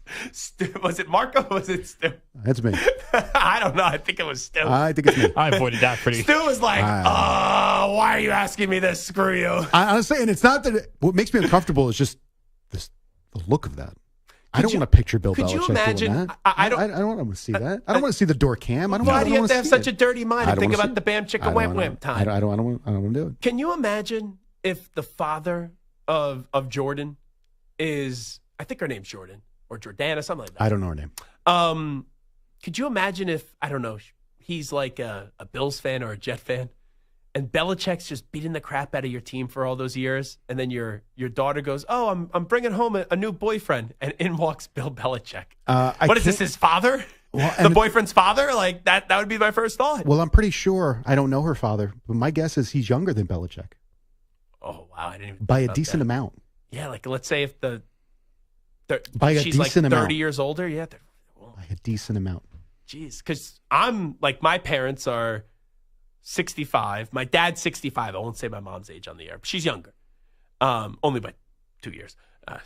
The folks could do the math. So if that's me, 65, 63, and I said the age. And I'm 30 and she's 24. Yeah. Yeah. Zach, my parents are pushing 80. I'm pushing 50. Oh, boy. Okay? All right? And you're not dating a 24-year-old. They're a few years older. They're a few years older than Belichick. Not by much. I think 3 years. 3 years older than Belichick. I'm 46. Yeah, I've never thought about it that way. Yeah. Never thought about it that way. Mark in Ohio next up on the show. Mark, what's happening? Hey, I want Bill Belichick to coach the Ohio State Buckeyes, and I would say that Urban Meyer has proven that there's plenty of young tail to dance on his leg in Ohio, so he should definitely make plans. Mark, I appreciate it. And I appreciate you keeping that somewhat PG-13, so I don't know, Belichick to the Buckeyes. Wasn't just in Ohio. He was also doing that at Jacksonville, remember? Yeah. Well, that was part of the problem. Well, Didn't want to take the plane ride. Yeah, I Had think other things to do. that was at his restaurant. Had other things in to Ohio, do. yeah. Other things to do. Yeah. Other things to do. Belichick to the Ohio State Buckeyes. You think it's on the table? No. He tells UNC I'm on to Ohio? Again, stop. Be better than Ryan Day. Stop. He beat Michigan. Look, if the man's going to keep coaching, go to the NFL. Do not go to the college game. Well, this is what I think, though. I think he is legitimately fearful that he's going to get shut out of this cycle. And that's why he's even entertaining UNC. He'll dress it up as, oh, my son's going to be the coach in waiting. Oh, the NFL game's similar to college game. I understand all that. But I think this was him at first saying, here's the flare signal. Jaguars, back channel, talk to my people. Yes. Saints, talk to... And I don't know if people were talking. No. And again, it's because he's 73 and he wants total control. That's hard to do with a guy that, again, is going to be a Band-Aid. Even if it all goes perfectly... How great can it go? It all 8 goes wins. well. All goes like well. At best, maybe, I don't think they would, but at best they win the ACC. But in an off year that UNC wins the ACC, they're not going to win a championship, like a national championship. I'm thinking even in the NFL, though. Best case scenario, 3 years? Yeah, I could see. How many years are you going to get out of Belichick? Yeah, that's fair because he's 73. So you want to rebuild your organization, give him total power, and in 3 or 4 years he walks away? And here, I heard Nick Wright make this point, and I actually thought it was a good point. A lot of us got all caught up in, he's not that many wins away, less than 20. I forgot what the exact number. I think it's like 15 or 16 from the Shula record. But Andy Reid, if he coaches for another 5 years, he'll end up breaking Belichick's record. So it's like you're going to be all hell-bent to get this record and then have it for a year or two? Yeah, I don't know if it's the record. It might be, and maybe that's where the ego goes, but I have a hard time believing that he would even entertain the North Carolina if it's the record. Yeah. If it's not the record, I think he's just a lifer and he wants to coach. He's addicted to coaching. And he wants someone to give him what he wants. But the problem is you want control. He goes to Jacksonville, he doesn't get total control. I don't know if he gets I'll tell it you anywhere. This, if UNC passes on him, if the NFL shuts him out, this is a guy that would coach high school football. He would. He's that addicted to coaching. I struggle with Carolina shutting him out. That would, to me, be Belichick walking away. I struggle. Why, if you're North Carolina? So why? I agree with you. I agree with you. Here's why I don't think it's that crazy.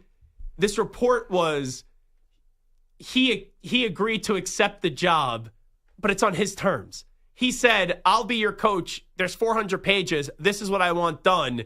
And North Carolina, when you get these board of trustee members and you have all these erudite rich people, they're like, who the heck, Bill Belichick going to tell me, what to do? I could see there being some some voices that will try to object and prevent the hire. Again, but that would be that Belichick doesn't really want it. If he's giving you 9 bajillion things and giving you a reason to tell him no, then he doesn't truly want it. I still thought that this was North Carolina getting some publicity of like, oh, hey, Bill Belichick's interested. Why would you be interested? And Belichick's going, hey, guys, I still want to coach. Anybody? Yeah. Anybody? So I never thought Wink, this marriage wink. made any sense. But if you're North Carolina, just the publicity alone for the couple of years to get different players in, to get different people talking about your program, you get some great publicity, even if you win 4 games, 5 games. And let's be fair, Belichick could still coach. It was just a question of his personnel.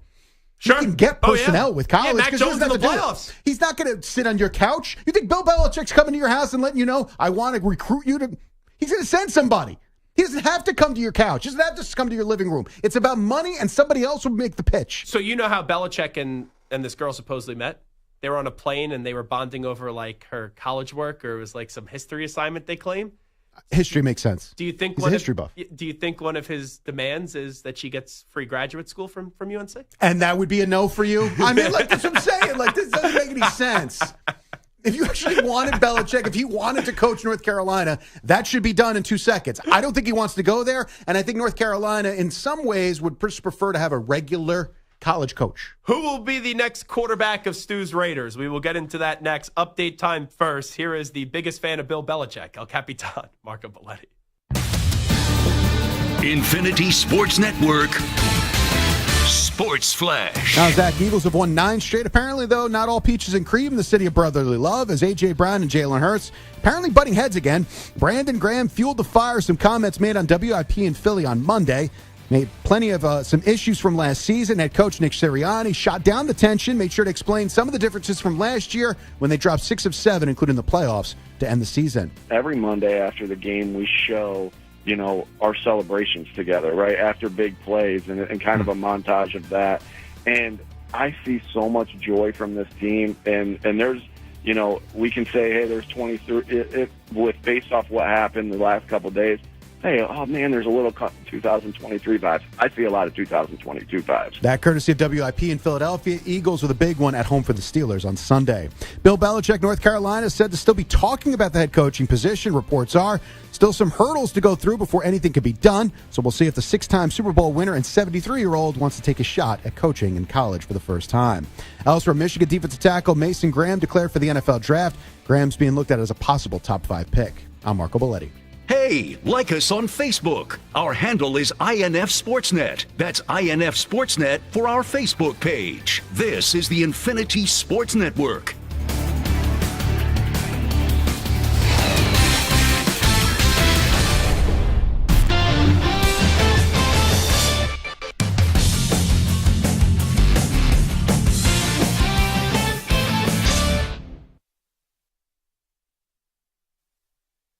You're in a 5-minute break.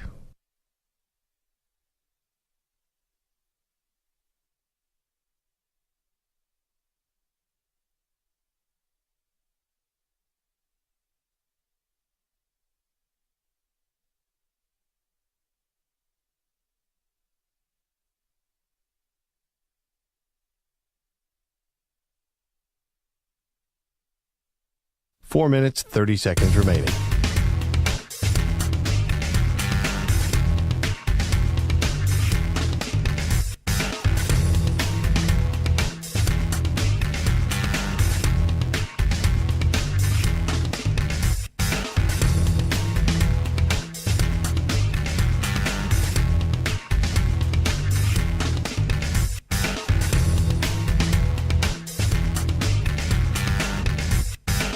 Four minutes remaining.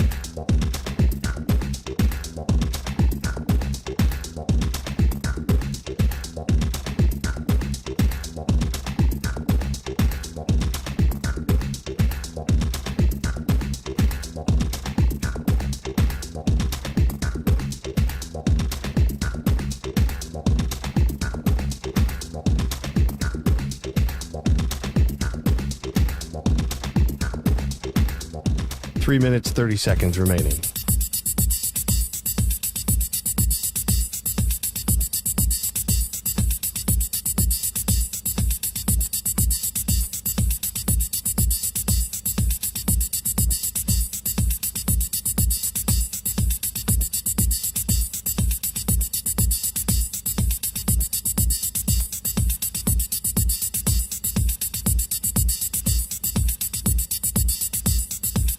3 minutes remaining.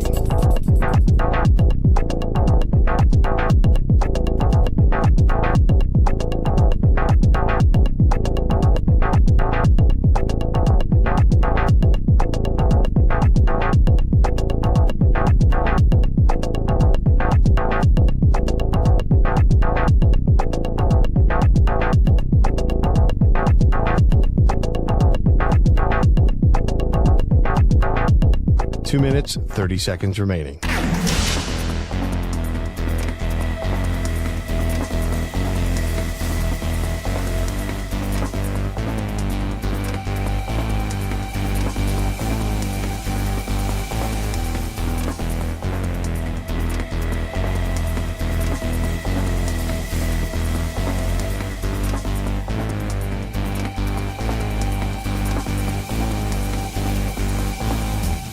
Two minutes remaining.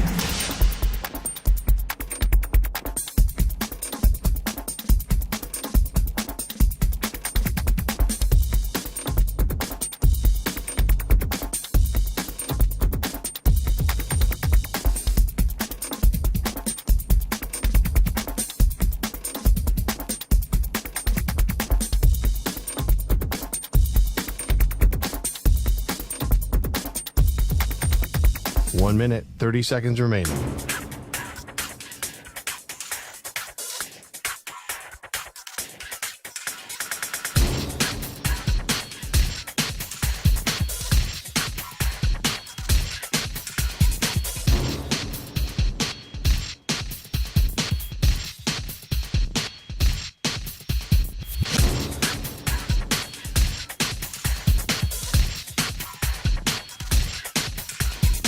One minute remaining.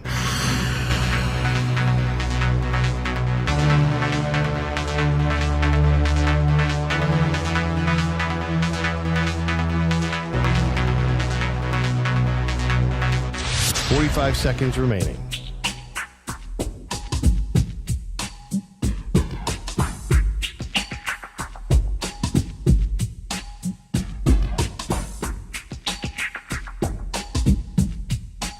Seconds remaining.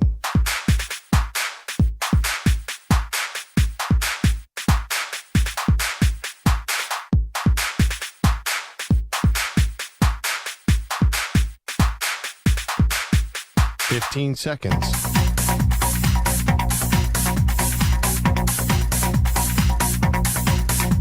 Break ends in 5 seconds.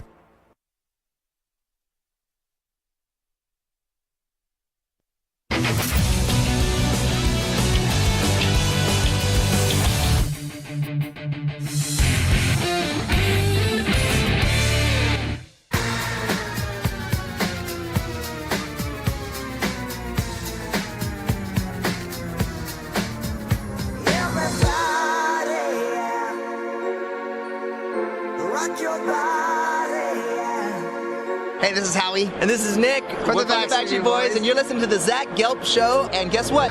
Zach is back. All right. He's live. He's nationwide. This is the Zach Gelb Show. Oh, my God. All right, we got breaking news real quickly. Stu, your New York Yankees. They lost Juan Soto to the Mets, if you haven't heard about that, by the way. Max Fried going to the Yankees. Jeff Passan. I'm making sure this is... Oh, I forgot Passan blocked me. So at first I thought it was a fake account, but then on the new Twitter you could see the tweets even though you're blocked, but it just loads weird. It's an 8-year agreement. $218 million. Your reaction, Stu? It's good. It's a lot of money. It's a lot of years, but they needed to do something, and at least you shore up the rotation, make the pitching better, and then hopefully they'll add a few bats and be competitive. He's a good pitcher. With his injury history, it's 8 years. I know it's not my money, but is he great for maybe three out of those 8? You're paying for the first few years and hoping it's not a complete disaster the last 3 or 4. Yeah, I think what we're starting to see with teams in baseball, it's all about deep lineups and bullpens. That to me, though, that's more important than a dominant rotation. Right? Do you disagree? Yeah, you're probably right. The bullpen's definitely key, especially in the playoffs. But I think I can see what the Yankees are trying to do. Expensive rotation. You got Rodon. Yeah, Cole, Fried, Rodon, and then either Heel, Schmidt as the back end. They're trying to have a dominant rotation. That's clearly their path here. All righty, let's get to Coach Prime. Coach Prime was talking to Antonio Pierce, and he told Antonio Pierce to draft his sons. Now I just need you to do one thing. I need you to draft those Sanders boys next year.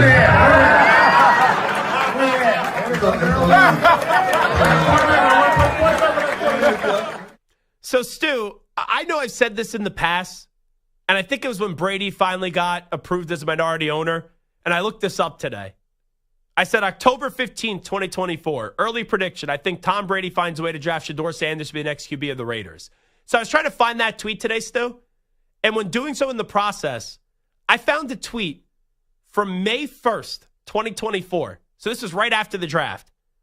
Prediction, Shedeur Sanders will be drafted by the Raiders. So I think I'm leading the charge of Shedeur Sanders to the Raiders. Here was Nevin Shapiro on, we don't have it yet? Okay. I was going to say Nevin Shapiro was on Pac-Man Jones's podcast. What a combination. And we got it right now? So Nevin Shapiro on Adam Pac-Man Jones's podcast, right? Big Miami guy, booster, all that past history, talking about Cam Ward's future in the NFL. It told through reliable sources. Cam Ward is going to the New York Giants, guaranteed, and the University of Miami's offensive coordinator is going with him, Shannon Dawson. So is this a source or? I'm telling you, holler at me at April 25th or 6th or whenever the draft is. People out there who might not be familiar with Nevin. Nevin knows every major superstar that's come out of Florida over the last, 30 years, Nevin? Longer than that? You plugged in with GMs, you're plugged in with programs, you're plugged in with, everybody. Deion won't let his kid go to the Giants. So right away, whether Shedeur is the better quarterback or not, that's not for me to decide. Deion's not letting his kid go to New York. He wants him on the Raiders. The Giants are taking Cam Ward. And this is from I can't tell who. I'm just telling you, reliable. So, Stu, right now, Raiders would have the first pick. The Giants would have the second pick. Even before I heard that audio, and hey, it's Nevin Shapiro. He's connected, but he's also sleazy. So it does not mean that just because he says it's true. But I do think Shedeur is going to get pushed by Deion to go to the Raiders. And I do think the Giants, right, are going to be a top 3 pick. And you look at the other teams that are fighting to get the number 1 pick. Patriots don't need a quarterback. Panthers don't need a quarterback. Jaguars don't need a quarterback. Titans do. I think we're going to see 2 quarterbacks go. It's going to be Shedeur to the Raiders, and it's going to be Cam Ward to the Giants. That's what I think is going to happen. That's what I think, yeah, unless something crazy happens these next few weeks and the Raiders will win a few games, which I hope isn't the case. But even then, if he forces his way there, then that's something that's fine, too. So Dave Portnoy has been, he hired John Gruden because the Raiders played the Bucs last week. So I guess Portnoy was down in Tampa Bay. He ran into Antonio Pierce, and he goes, oh, you going to the game? He's like, nah, I'm a Patriot fan. This is what Portnoy said. And he goes, yeah, I'm not going to get a Patriot fan. He goes, oh, we're competing for the number 1. The number 1 pick. So I don't know if that was said wink, wink, I'm tanking, or, just trying to have some small talk conversation. So take that for whatever it is. This is Zach Gelb Show on the Infinity Sports Network. We'll talk to you tomorrow, everybody. Stu, Samter, thank you. Each and every one of you, thanks for tuning in. Big thanks to Marco Belletti. Big thanks to Cole Cubelic for joining us as well. We'll talk tomorrow at 3 p.m. Eastern, noon Pacific time. We out. Bye-bye. Peace.